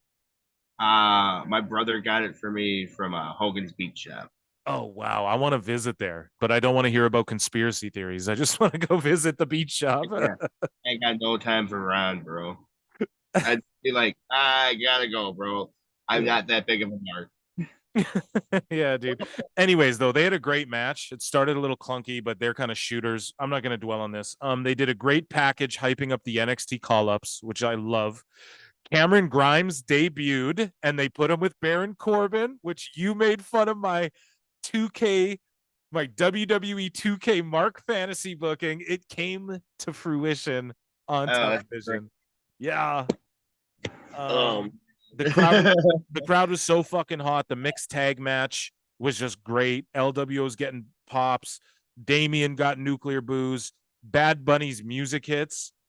Fucking Road Warrior pops. Gaga! And he comes out to Booker T on SmackDown, which we'll get into what he came out to in Backlash, but he comes out, he's wearing a WWF Attitude Era logo jacket on fucking television. On their YouTube, they had to blur it out. He does what the fuck. People say Brock Lesnar does what he wants. Yeah, bitch, Bad Bunny does what he wants, bro. Yeah, he's so good, bro, for like obviously there's little areas he's green, but like like he's just like he's like a Pat McAfee and like a Logan Paul, where like I think he's better than both of them in my opinion. Not at working, but at the he's getting better, but just the whole he's believable, bro. When he throws his punches, they look real. When he cuts his promos, they feel real. His selling and facials don't look phony. Now, yes, he's been dropped on his neck and slammed off fucking shit, and he's like a pop superstar and shit. But I mean, fuck, dude. Just really think about how crazy that crowd was, dude. That was insane. It was one of the greatest SmackDowns of all time, in my opinion, just on like the significance culturally alone of just like what that meant to wrestling, dude. That's shit people will never forget. I'll never forget this Backlash. Dude, I forgot every Backlash I've ever seen ever until this one, you know? So it's like, I don't know, man. Anyways, your thoughts on SmackDown before we get into fucking Backlash. I really don't have much to really add here other than I was popping over Dom's new boots. You know what I'm saying? Like, dude, homage to the luchadors. That was pretty sweet, bro. Yeah, and just the heat Dom had there, bro. Oh, right. my. And how he dresses like Eddie, like his hair is cut like Eddie. He's Eddie. They're the modern Eddie in China. It's what they are. Right. Yeah, man. And like, oh God. I can't believe people are shitting on it because it's just like it's such money and it's such heat and just like God. It's crazy. Like, would you ever think there'd be a time where Dominic Mysterio's has more heat than MJF? Like, right. Yeah. There was a time where I wanted Dominic to go back to NXT and or get fired. And now he's probably like my top 3 favorite heels. You know, so dude, when he comes on, you're just like rubbing your hands like, oh, I can't wait to see what he does or see what someone says to him or whatever. Was it SmackDown that they ripped up the shirt, or was that the pay-per-view? I can't remember, but nonetheless, though. Yeah, SmackDown. So it was like the LWO opened the show and handed out the T-shirt to that fan, right? And then when Tom came down, he tore up the shirt, bro, and it's just like. The way he's just deadlocked his eyes are just deadlocked in with Ray tearing up this shirt and fucking. Okay. I wanted to bring up to you like Dominic and Rhea Ripley like thirsting over each other hard on Twitter and shit. I don't know if you see that or if you see like them thirsting over each other on Instagram. They're just doing the gimmick so great. The one thing though is Buddy Matthews keeps commenting on the Instagrams like, oh, like because like her trunk said Dom on the booty. Yeah. And fucking Buddy Matthews comments underneath like, oh, well, I'm the one who gets to touch it and stuff. And it's like, bro, we get it. You know? So out. Let the gimmick live, brother. Live the gimmick. Come on. I know, dude, that's but like he lives over in Mark World where like, you know, it's okay to fucking go on about how Chris Jericho was your favorite wrestler in high school and you're excited to feud with him. You Okay. Before we get you off on that shit again. So let's get into Backlash, man. Yes, finally. Now we're gonna let's get balls deep into Backlash. Let's really get into it here. So we kick things off with Backlash. The crowd is super fucking hot again. Hot. Like insane, even hotter than for the SmackDown, maybe you could argue. And it's like this is their second night of wrestling. So the crowd was like pretty hot for Bianca, but dude, they were melting molten lava for Io, dude. Yeah, Io that Sky. was crazy, bro. So the first match was Bianca Belair defending her title. There was booze for Bianca. It was all booze. I know. I felt like it was a sea of me and you out there. Yeah, dude. And she's in her Cena phase where she's gonna start getting booed, and half the crowd's gonna be like, fuck you, and the kids are gonna be like, no, we love you, and then and she'll reign with that belt forever now. Because the thing is, and people don't get it, like the thing with Cena is like it's when you're reacting. So it's not about if half the crowd's booing and half are cheering. Okay, that's the thing that John Cena had unique over everybody because everyone was invested in some way. Whereas some guys, you might cheer them, you might boo them. Cena had both. So Bianca's going to get that, and she's just going to be mega over. And one day we'll be looking back at this like, remember when we hated on Bianca? But anyways, man, Io Sky. Tremendous worker. This was a great match. There was one botch there with the gorilla press where Io Sky looked like a little timing thing. People were freaking out. Oh, if this was AEW botches with blah blah blah. So but explain this to the listeners how you explained it to me here. I just said that like the way I looked at it was like the way it looked like Bianca pressed her up and then she sort of took that extra moment to play to the crowd like you know, she was getting emotional because that was like a good spot too. And the crowd popped when she went one-handed there. So I think she took that extra minute And then it kind of looked like Io started to go a bit, and then Bianca, and then she like hesitated, and then Bianca went like a second later, and it was just like a minor miscommunication. That being said, nobody was hurt, which is all I care about, and no one's got heat, and yeah, it's not the significance of the event as well.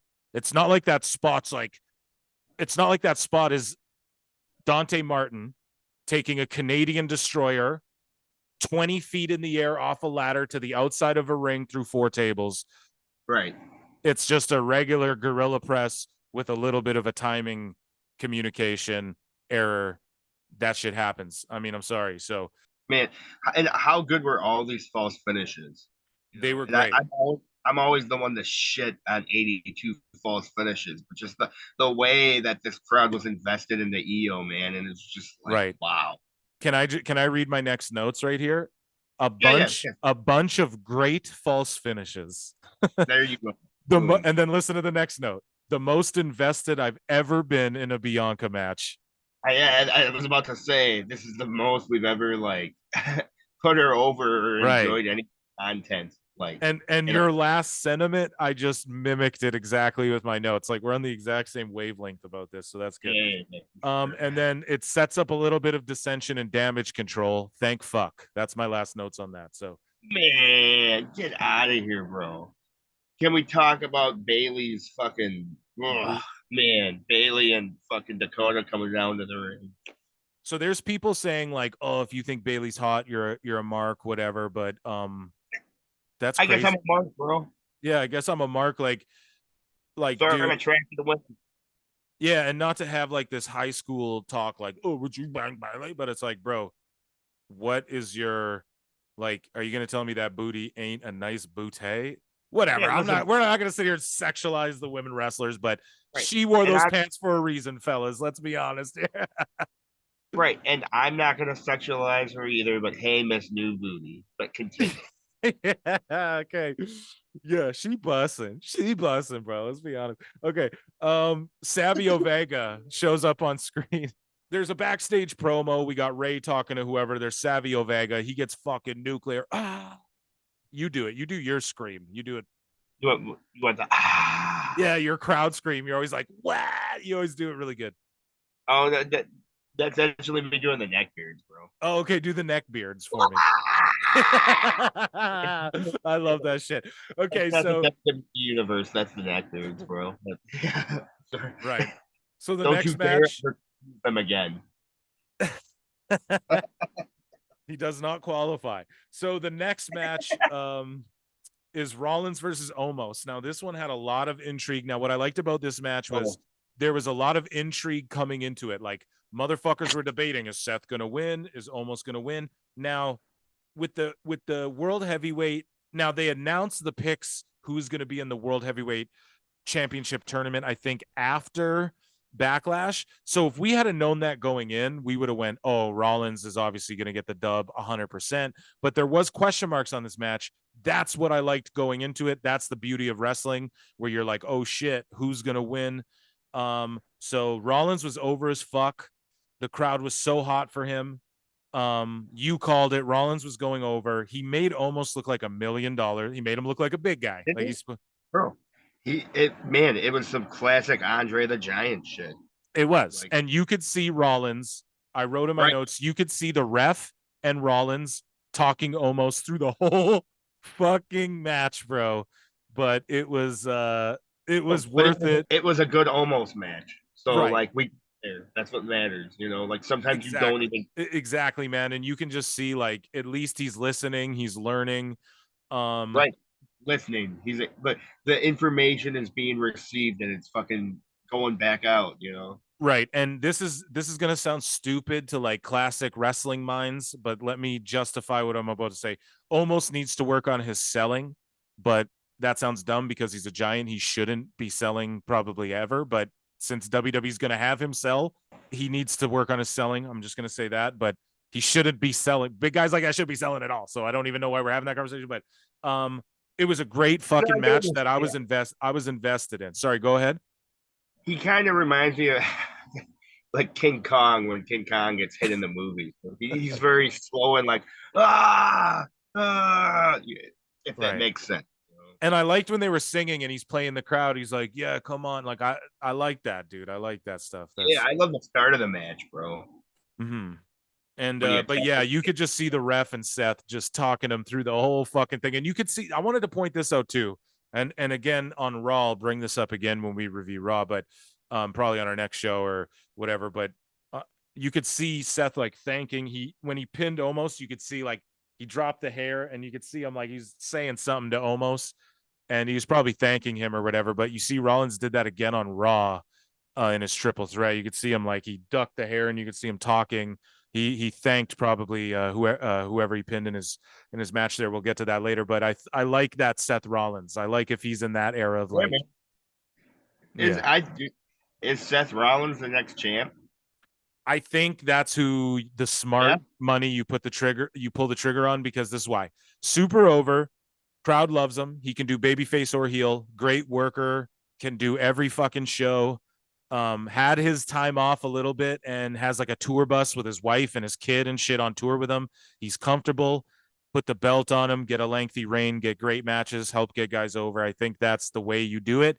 Even though, like, I know a lot of people would be like, "Oh, fuck, you guys watch Seth and that's Mark shit," but or like that's gonna ruin the company. But I think that's the money. You got Seth as World Heavyweight Champion. You got fucking Roman Reigns as the Universal Champion. You got fucking Moxley cutting his head with screwdrivers somewhere. Right. What did you call them? The fucking bloody botch? I can't remember. The blood clot, the bumble clot. Oh god, yeah. Let's not get The bumble clot club, bro. Anyways, let's go. Let's move along. So the next match was Austin Theory. He was in a triple threat with Bobby Lashley and Bronson Reed. I'll let you talk about this one because exactly the finish I predicted was exactly right. On the last show, I said Lashley's going to spear Reed, and then Theory's going to throw Lashley out of the ring and then pin Reed. I called it to a T. You give me your thoughts on this match. I thought it was a good match. Match of the night, in my opinion. It was so fast paced. Everyone got their shit in. Bobby looked so fucking strong in this. Right. You know, Theory looked smart and tactical. Jonah looked like a goddamn monster. You know what I'm saying? The Vader bomb to the outside. Yeah. The Vader bomb to the outside. I was all of it, man. Like I said, this was definitely my favorite match of the night. Just the pacing and overall great match. And it goes without saying during this review, folks, of Backlash, like the crowd was insane for everything, dude. Like they were popping where they should have. They liked who they liked, that's for sure. And they were invested in every single thing. And I feel like the matches weren't drawn out like 20 minutes, 25, 30 minutes. Like they were just like good.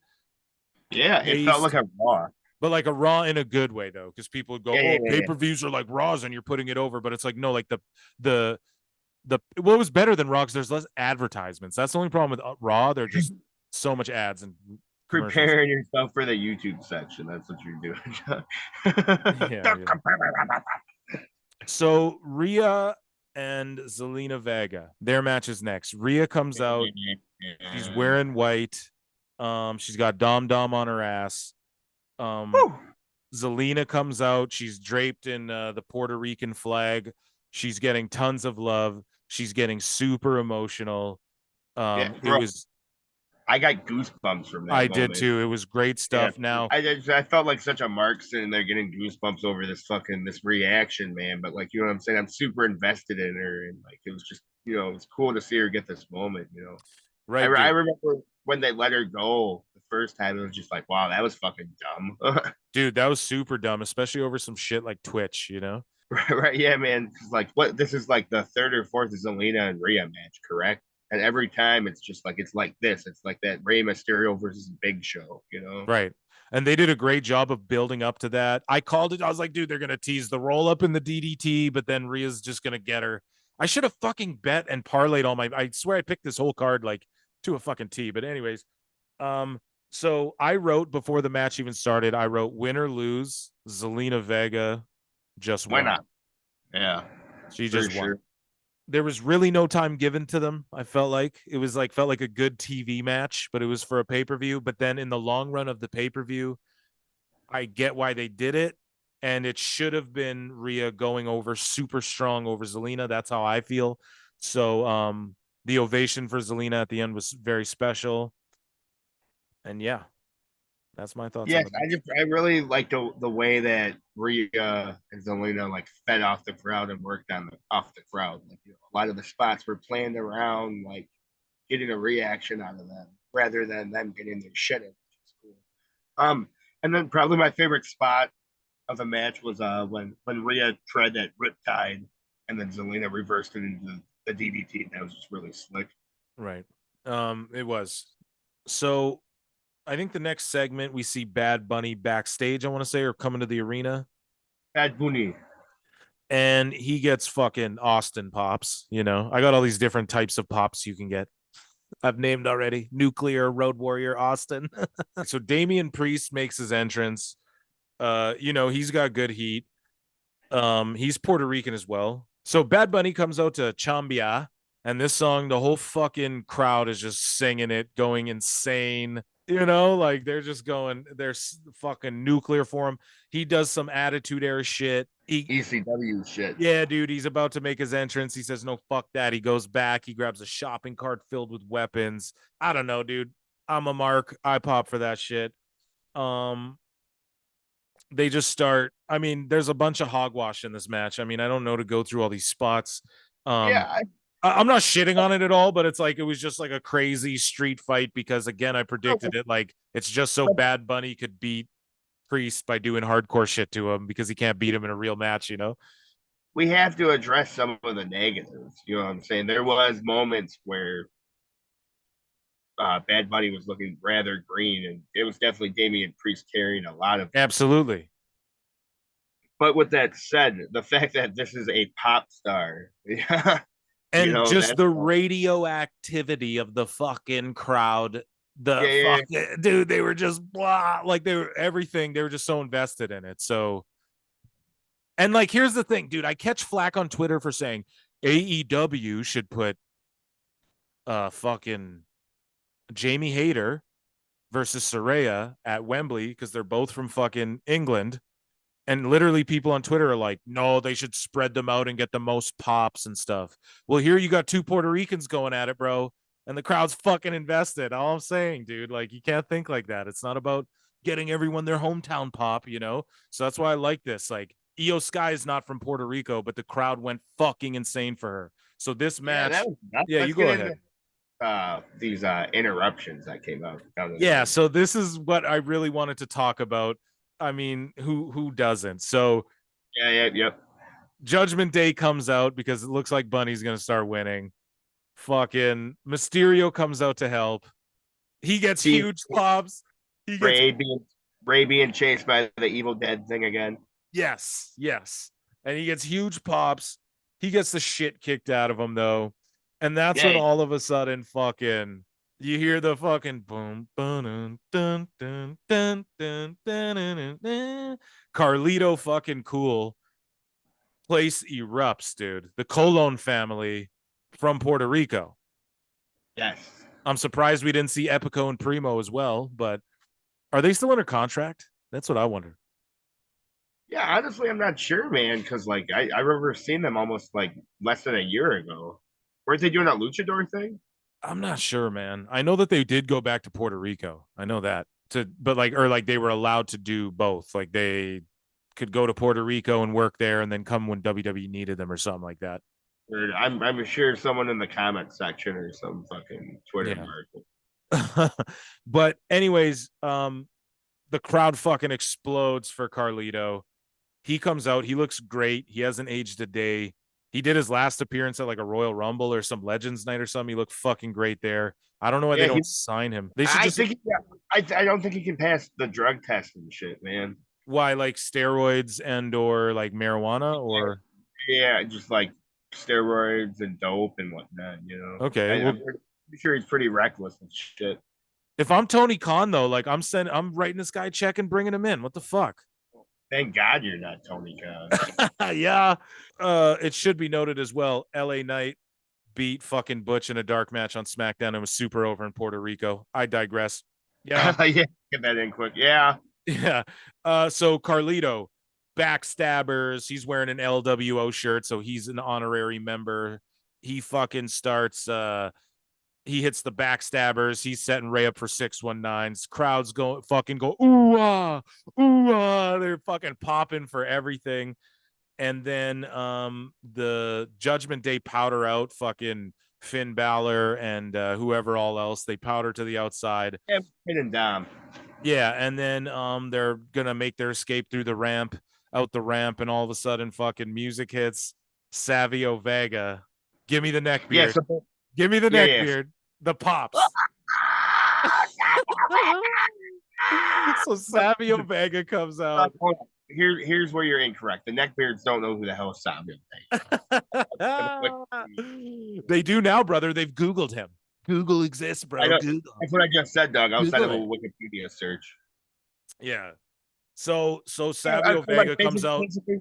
Basically, what happened here, man, is the LWO attacked Ray and Finn, but Finn got away. You know what I'm saying? And Finn's over there having a little laugh, and that's when Savio's music hit and came out and whatnot. Right, and he's wearing an LWO shirt. He comes out. So only WWE can do shit like that, though. Like have Savio Vega come out and like mix with WCW lore. Like I don't think he was ever in WCW to be in the LWO at that time, was he?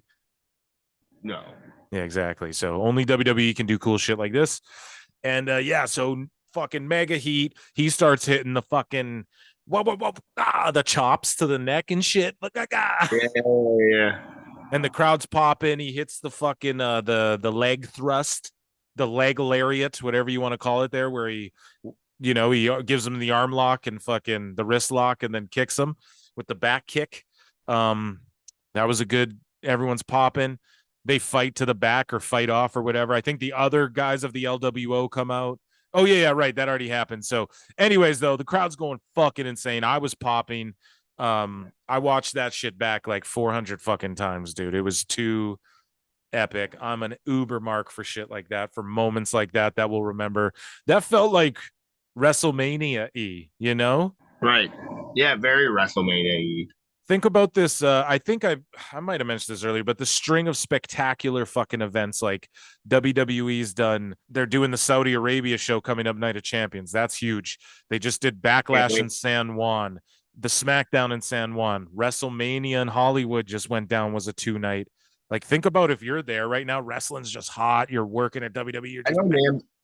And like that's like what spawned the whole like topic of like, does Triple H even think about Tony Khan? It's just like I feel like WWE is just like on this whole like level above AEW. You know what I'm saying? It always is and always will be, bro, because it does have like a 50-year head start or whatever, which we'll concede. AEW is only 4 years old, but for sure, yeah, for sure. My bad. But in the short amount of time, and for what. It's not you, bro. It's not your bad, because Tony Khan's the one going out there going, well, the rate, where's big and the rating, we're a competitor, we blah, blah, blah, blah, all this stuff, going after talent and whatever. Yeah. Moxley just said some shit to Sports Illustrated talking about Tony Khan sat in my kitchen and told me about a potential company that wasn't real in this TV show. Like, Mox knew before his contract was even up with WWE. He was going to go do this thing with Tony Khan, bro. That's why he keeps him so well guarded. I didn't realize all that, Well, man, it's hard to envision them just those two hanging out, I know. God. But hey, money talks. Money talks a lot better than friends. He said, listen, man, I'll definitely do this, but you got to push my wife. Okay. So the Bloodline versus Sammy and Kevin and Riddle. Apparently Riddle dick pics are floating around on Twitter. I have not seen it. What? Apparently Riddle dick pics are floating around on Twitter. Like, he got dick pics leaked by some chick, because he's a freak, bro. I'm telling you, this guy's a freak. I'm not gonna get into it, but he's a freak. Bro, he's a rock star. He is. Oh, I love him. I was just watching his time on The Ultimate Fighter as well last night. I was just rewatching like his early MMA days, and he was a freak back then too. He was like I don't know. He was just a wild boy and just like a funny ass stoner that I love him. Yep. I'm Riddle's super over with me, man. Like none of like that shit has nothing to do with wrestling. You know what I'm I don't saying? care. I didn't look at his dick pic either, and I don't want that shit on my Like, TL. remember when Seth Rollins' crazy ass ex girlfriend leaked pictures of his fucking dick and shit? You know what I'm saying? Like that's just jealous ex girlfriend shit. It's like, bro, literally. Right. Wasn't that like some chick who was in NXT or something like that? See, again, I don't really remember that. Ah, yeah, bro, that was so long ago. I'm just saying, like, it's Right, just right. like, hold on, like, how is that insulting? You know what I'm saying? Like, To leak his last weenie. girls like that. You know what I'm saying? They don't like that the fucking they don't like Unsolicited you ones. sending, yeah, they don't like you sending them dick pics. But last time I checked, females are fans of the penis. Oh, right. Like girls for sure are checking out Riddle's D on the fucking timeline. That's all I'm saying. Right. So like, how did she hurt him by doing this? You know what I'm saying? Like, Yeah. Exactly, dude. So anyways, I wrote the first note I wrote about this match just well, first off, Sammy was super over. You could see him reacting to the pop like this is insane. Every time Sammy hit someone, the crowd gave him the fucking ooh ah. And I wrote my first note is this is trios wrestling. You want to talk right. about trios tag wrestling? This is what 6-man tag wrestling should be if it's going to be anything. The Solo in this bloodline story so good, and Solo almost spiked fucking baby Uso or big brother Uso, and dissension is happening, and it's gonna happen. It's gonna boil over. Hairline, give me your thoughts on this match and the way what you think about Solo and all that. Man, how good was the Jay and Sammy set? Just like those two work So so good. good together, man. And Yeah. like I know you're gonna point out all the fucking goodies, bro. That's why it's like you just go ahead on this one. I was a huge fan of Riddle's hot tag and whatnot. Riddle was really used as like the big body of the match. You know what I'm saying? Like, Sammy did the classic fucking taking all like the damage and whatnot, and finally tagging in Riddle or tagging in Kevin Owens and whatnot. So like it was just your classic wrestling storytelling and whatnot. But the real thing there was the deception between the bloodline and whatnot. And yeah, I was popping over that Samoan spike and Jay just going, "I'm your brother." You know what I'm saying? Like, man, like what I've said this multiple times now on the pod, but literally the greatest wrestling storyline of all time, and we're Yeah, living it. You know, so we're so fortunate. Like it's the way LeBron James gets haters, but then in 20 years, we're gonna be like, dude, we lived through that. It's like right. fucking, it's the same thing with this Roman Reigns bloodline shit. We've said it time and time again. We're living through some Hulk Hogan shit that, like not to that level, but I don't think you can reach No, that level again. how is it not that level? You know, I don't think I was ever invested in Hulk Hogan the way I'm invested into like I Sammy. definitely was not. Yeah, you're right about that, Yeah, brother. sure, bro. I like that. That's why I say it's the greatest wrestling storyline of all time, and arguably one of the longest, stories of all time. Right. And a lot of people disparage it and they go, Sammy carried the whole thing and now I'm not interested. And it's like, Okay, bro. Sammy was only a small piece of all this. bro, it's You like know, you're not interested in Solo almost spiking the fucking Usos. And here's the other thing is none of that pop. the reaction from the Usos wasn't fucking, oh, we can't believe like we shocked and we can't believe you do this, Solo. The reaction was, man, what the fuck? We're your goddamn brother. You're really on some shit right now, Like you've been on some shit. Like the reaction Dude, too, it's all so perfect I know. that I love when he would tag himself in, and then Jay tagged himself right back in, and he was like, "Get out of here, Oos!" You know what I'm saying? Man, mhm, yeah, dude, it's bad. It's like I feel like I'm watching like Friday brothers or something. fighting. It's brothers Yeah, yeah, fighting. yeah. Like I'm watching Friday or some kind of hood movie. You know what I'm saying? I love it. Yeah, man. For sure, dude. It's sports entertainment. You know, it's literally what Vince always wanted.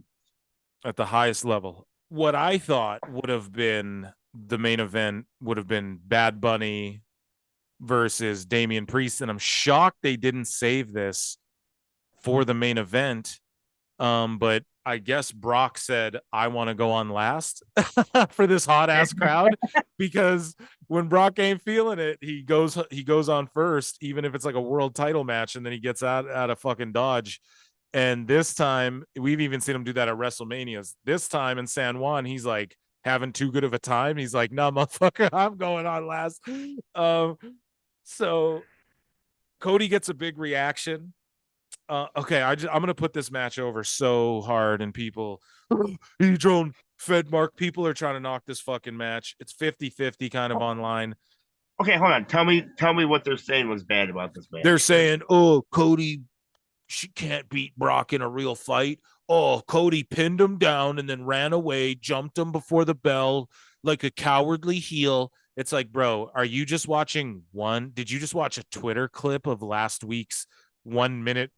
Like, what are you watching? Where if you watch it week to week, Brock whooped his ass and left him laying there. So Cody is gonna try and whoop. He's been trying to get his hands on fucking Brock because Brock beat him and now is shying away, and he's only attacking him from behind. So if someone was doing that to you, what would you do? You'd run at them the chance you got a chance. You wouldn't fucking wait. That's not cowardly. That's called being a man. These fucking neckbeards aren't men, and I'm sorry, that's what it is. So anyways, Jesus, weren't they just crying about how he was losing and now he gets a win, and they're crying about that? Wrestling fans are fickle. I say it all the time. Oh, God, bro. And someone pointed out, they were like, dude, the WWE fans are starting to get as bad as the fucking AEW fans with the fickleness, because exactly, they're doing this. They're going, Cody fucking doesn't win, and then he wins, and then they're going, oh, Cody won.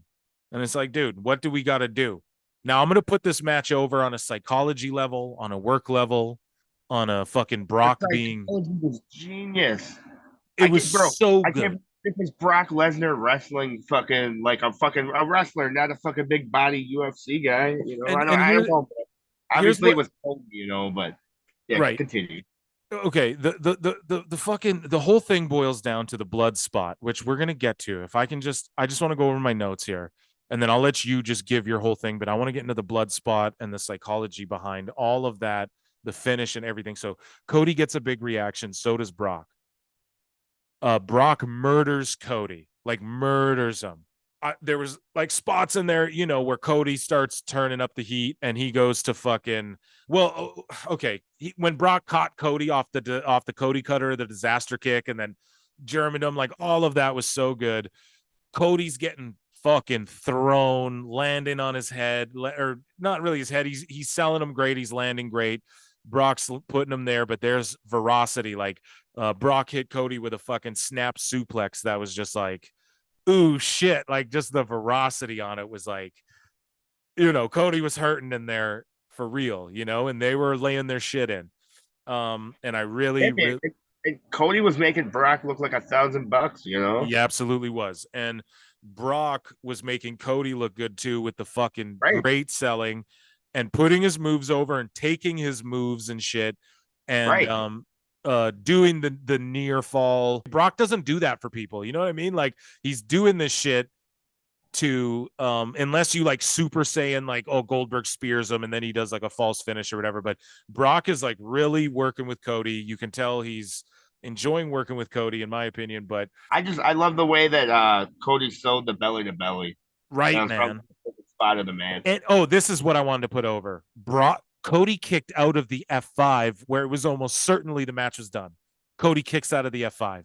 Brock's not letting you kick out of the F5 just like that unless your name's John Cena or Undertaker. You know what I mean? Like he's not doing that. That means Cody's like over and he's getting the push to the fucking moon, man. Over with the boys. Yeah.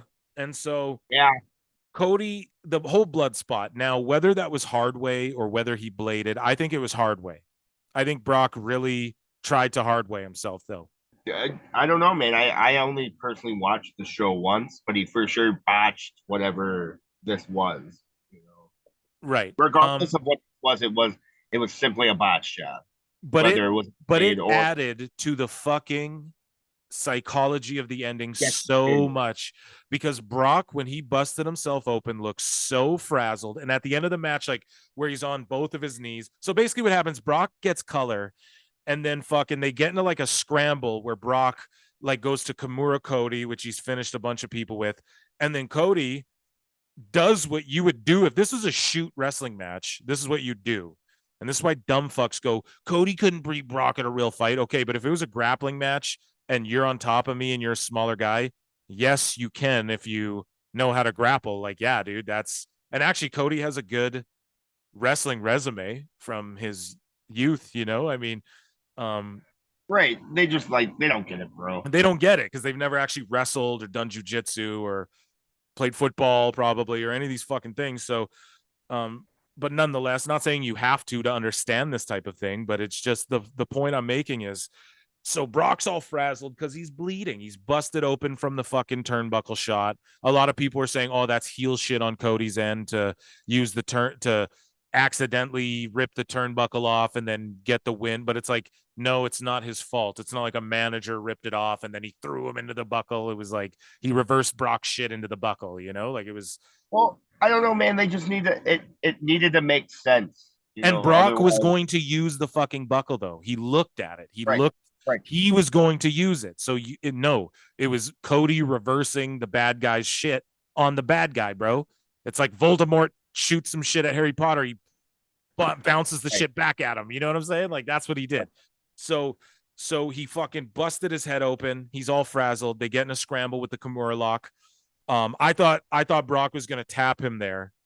Cody, though, postures up, pins Brock's shoulders to the mat.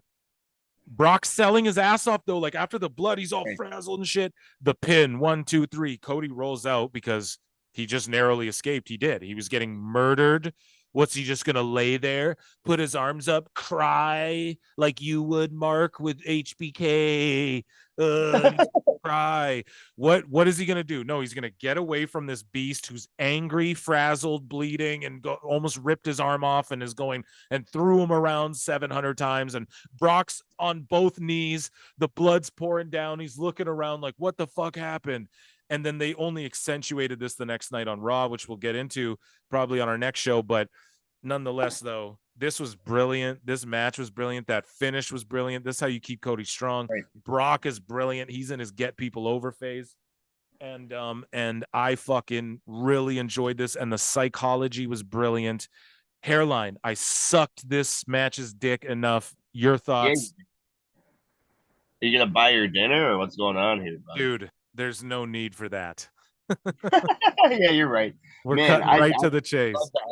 The ending was great, bro. The ending was NWA, bro. You know, it was like the whole thing was like wrestling is suspending my disbelief, you know, and it's very hard for me to believe that Cody would get over on Brock Lesnar. So it was all like, oh, that's it. Cody's fucking tapping. There's no way out of it. And then boom, you know, a very logical, or even at the F5, bro. I popped so hard when he kicked. I went, oh, fuck. Like, I didn't think Cody was going to kick out of that. Yeah, man. It was a really good match, dude. And, like, just the way the crowd was reacting to the suplex cities and all of that, man. Definitely, like, this was, like, probably the obviously, it's only May, but definitely the crowd of the year so far. Yeah, dude. It's going to be hard to top that. Definitely the Saudis won't. They pop for shit, but they're kind of like, you know, I think some of them are forced to be there. If I had to guess, where was the pay-per-view where Sheamus got that huge pop? Yeah. I want to see more shit there, wherever that was. So, yeah. So in Dave Meltzer stars, what was your review of Backlash there? And I'm just pretending this was in Japan because it's getting a 10-star. 10 stars, 10-star rating. Wow. Yeah. I give it, if we're going on Meltzer's 5 stars, I will give it a 7.5 Meltzer stars. Well, I don't know, man. Fuck the fucking star rating regardless, whatever. We're completely no. I'm not saying 7 out of 10, bro. I'm completely kidding, bro. That's fucking fuck whatever you rate it. It's all subjective. But at the end of the day, that was a great fucking show. And I'm gonna remember that Backlash for the rest of my life. Right, bro. Probably like the fucking best pay-per-view of the year so far, right? I know, man, because like we always like there's like one match where we're like, and like this was like banger after banger. But like, dude, okay, here's my example. We were invested in a Bianca Belair match. That's what I mean. It was Right. great. It was book, and it wasn't just the crowd. Well, maybe it was the crowd chanting for EO, but just it was a good match though. You can't lie. No, dude, it was for sure EO Sky being over. You know what I'm saying? Like fucking. And if it would have just been because like if they would have been invested in Bianca, you know what I'm saying? It would have just been a smash fest at this and that, you know. But like the EO got all her shit in. She looked great, man. Bianca let her get her shit in, you know, outside of that one botch, man. Here I am putting a Bianca Belair match over. What the Crazy. hell? See, folks. Oh yeah. See, folks. We are not biased. We definitely, well, sometimes we can be. When it comes to Bret Hart, when it comes to Bret Hart being the longest reigning world champion, you bet your ass I'm biased in that. He's right. He's right. 9,000 days, Roman. You're fucked. So before we wrap things up, I wrote some notes about Impact and ROH this week. I'm not going to dive deep into this, but people need to go watch Impact. Nick Aldis. Okay, well, I'll just read through my notes of what I wrote about Impact. And so I just wrote some notes here. So I've been watching every week for the last, I think, like 4 weeks now. So they start every show recapping the main storylines of the week from before, which is great. And there's a huge emphasis on the Knockouts division. The commentary is great. Tom Hannafan and Aiden English or whatever, they're great. Aiden English, awesome. So Joe Hendry and Fandango, they're doing this sort of fashion police kind of thing. It's a knockoff WWE thing, but is he Fandango? His name's Dirty Dango. And Santino Marella is there as Santino Marella, and he's like their commissioner or whatever. And he is Santino Marella with the name, everything, the gimmick. He's done the Cobra, all that shit. And he's like he like makes the matches, right? But he's like Dirty Dango's like his assistant, so they're like two goofballs. It's fucking funny stuff. I need to watch Impact, bro. Dude, it's great. It sounds awesome, bro. We got Jimmy Jacobs doing the backstage interviews, like Renee. Oh, what? Oh yeah. Send me the link, bro. Yeah, I'm sending the link. Nick Aldis is back, and he's about to wrestle Kenny King. Wow, man, well, I'm popping hard over this fucking Impact, bro. Yeah, dude, that's this week, dude. It was Jimmy Jacobs interviewing Nick Aldis in a backstage fucking. Jimmy Jacobs is my favorite Ring of Honor wrestler of all time. That's just my opinion, but right. And then Trinity comes out and she does her debut, and for the Impact, for wherever they were in like Canada, I think somewhere, wherever they were, man, she got huge pops. The arena, the building was feeling. There was Chicago, pardon me, because CM Punk was there and Sasha Banks was there as well, Mercedes Moné, and so Trinity got huge pops. The crowd was going fucking nuts for her for an Impact show and for how their crowds are. Damn, dude, the people went crazy. She's awesome. She is great. Trinity cut an amazing promo, putting over the Knockouts and herself, and just being like, "Yo, I'm fucking here. Like, be ready." Like, I'm bringing my shit here because this is a great division and like I want to be the best and I'm going to show y'all. Just a great fucking promo. Wasn't cringy, didn't feel like scripted. It felt like her own words, which was the first time I ever felt invested in a Naomi/Trinity Fatu thing personally. I was never ever really invested in her, you know? I've always liked her, bro. Like I felt like she was a great worker and like her work in SmackDown, man. She was like top tier enhancement talent. You know, I never understood why they didn't push her. You know, I loved her work and everything, and I was invested in her with her and Sasha, but then they left for a while, and then it was like okay, and I was invested in them showing up at like She-Hulk premieres and shit outside of WWE. And I actually did write in my notes here. I love how Sasha and Naomi, or pardon me, Trinity, are out here elevating women's wrestling around the world. Like, think about this. All I'm going to say. She's got the New Japan title. Mercedes does. Trinity, she has the Impact title. They have a super match somewhere, dude. Like, all I'm saying, like, I like that they're doing this. This is good for women's wrestling and Impact. Everyone's like, women's wrestling in WWE sucks. In AEW, the women don't get booked. You want good women's wrestling, folks? Impact Wrestling. Look no further. They book it, and they put the most emphasis, and they book it better than anybody else. and it's more over than their guys doing shit. So that's all I'll say. And she used her segment, her debut, to promote and put over Deonna Purrazzo as the champion, and the Under Siege pay-per-view, and Jordynne Grace came out, and Trinity will face the winner of Jordynne Grace and Deonna Purrazzo. I think 4. I think Purrazzo's beat her 2 or 3 times. And this show was booked brilliantly. Mike Bailey and Jonathan Gresham had a brilliant match. They're going back and forth kind of with wins and draws and shit. Oh, Gresham left after his little debacle with Tony Khan, then obviously. Yeah, he told Tony Khan to go fuck himself pretty much for being a mark. And yeah. Don't blame. So but hold on, listen, hold on. God damn it. I don't mean to defend Tony Khan, but it's just bro, you're not bigger than Cesaro. Knock it off. You're right. You're not. Yeah, go tell Cesaro you're more over than him. Okay. But here's the thing, bro. It wasn't Cesaro. Gresham dropped the belt to fucking Jericho, or dropped it to someone who then Jericho won. No. Yeah, dude. Maybe it wasn't Jericho, but Gresham dropped it to someone who dropped it to Jericho. You need to confirm that before fucking the internet. Here, well, let's just look it up. Here, I'll look it up right here. Don't need to confirm shit. Yeah. I'll type in list of ROH World Champions, and we'll pull it up right here, because I'm not wrong about this. Because Jericho did this whole gimmick where he was called the Ocho, 8-time world champion, because he won the ROH World Championship. So, let's. God, bro. Oh, no. Sorry. It was Claudio. You're right. And then Jericho won it from Claudio, and then Jericho dropped it back to Claudio. Okay, so back to my original statement. Gresham, go tell Claudio you're more over than him. Okay, but what do you think about Jericho winning the Ring of Honor world title from Claudio, then just dropping it back to Claudio? What do you mean? That sounds like something Jericho would do. And he did so in All Elite Wrestling. I just can't wait for him and Sammy to go back. I'll get you Impact, because, bro, Impact slapping. It might be the best wrestling show. They do the WWE shit good, but they have great wrestling. Let's go. Let's support Impact, people. That's what our initiative is here. Ring of Honor really quick. I have 2 notes. Ring of Honor is a fun, super indie show. I wanted to tell you this, though, Hairline. They continued the Orange Cassidy and Bandito team on Ring of Honor. Why do you want it? I mean, I was like, oh my God, they ran out and saved Commander, who was getting beat down. And I wrote my notes. Remember when I was all can't wait for Commander to be on the B show next week?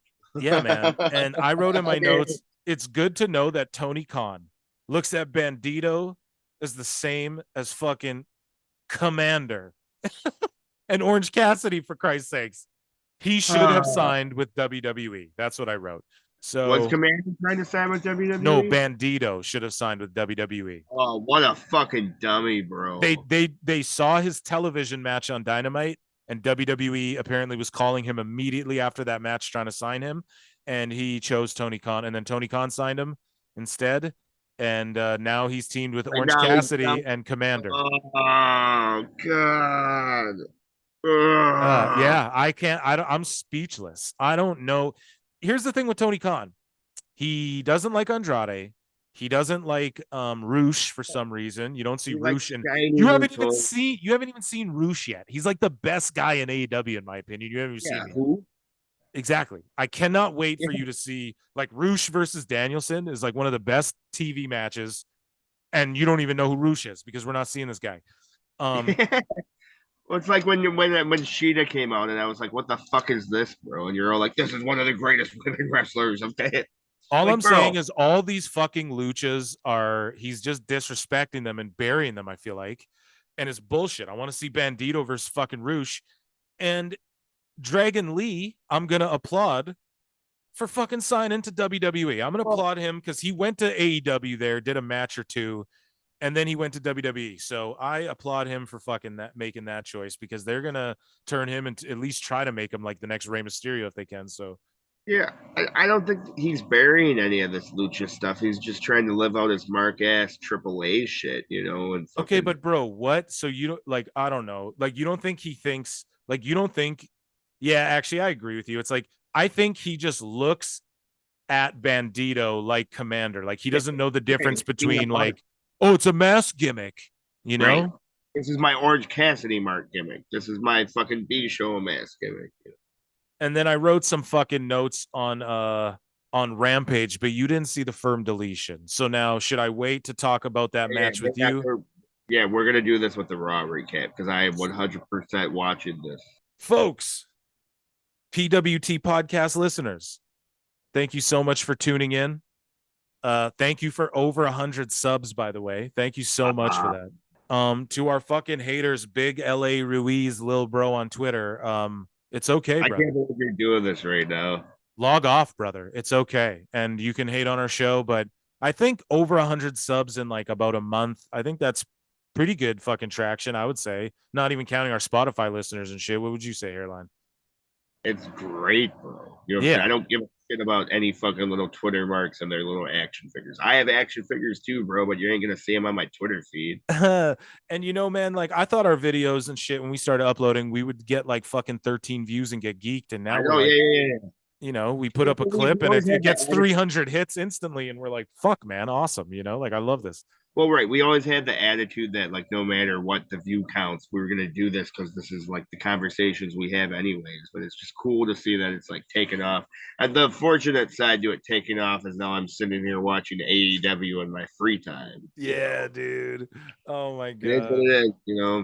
Part of the game. Part of the game there, brother. But yeah, man, I wanted you to plug the upcoming Jericho Patreon we're going to be doing here soon. Okay, so we have episodes dropping. We have some in the vault, and we got more coming up that we're doing of the Chris Jericho Fall from Grace series. It's exclusive to our Patreon, patreon.com/prowrestletimes. We're going to start a Discord soon. We are absolutely doing that.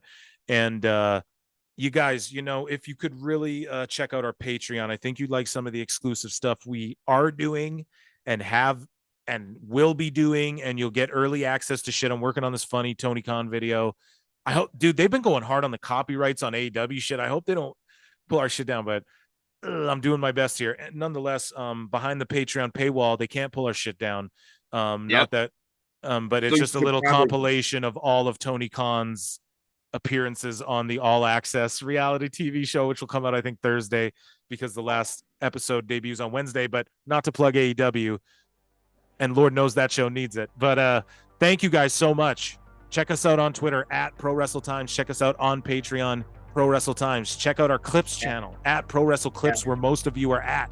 Check out our main channel at Pro Wrestle Times, where the long form content is at, on YouTube or Rumble. We're up on Rumble too. If you guys like Rumble, I don't know, some people are using that. We're up on there. So check us out. We love you all so much. My name's Phil. Yeah. This is Hairline. Yeah. And we love you so much, man. Love you too, brother.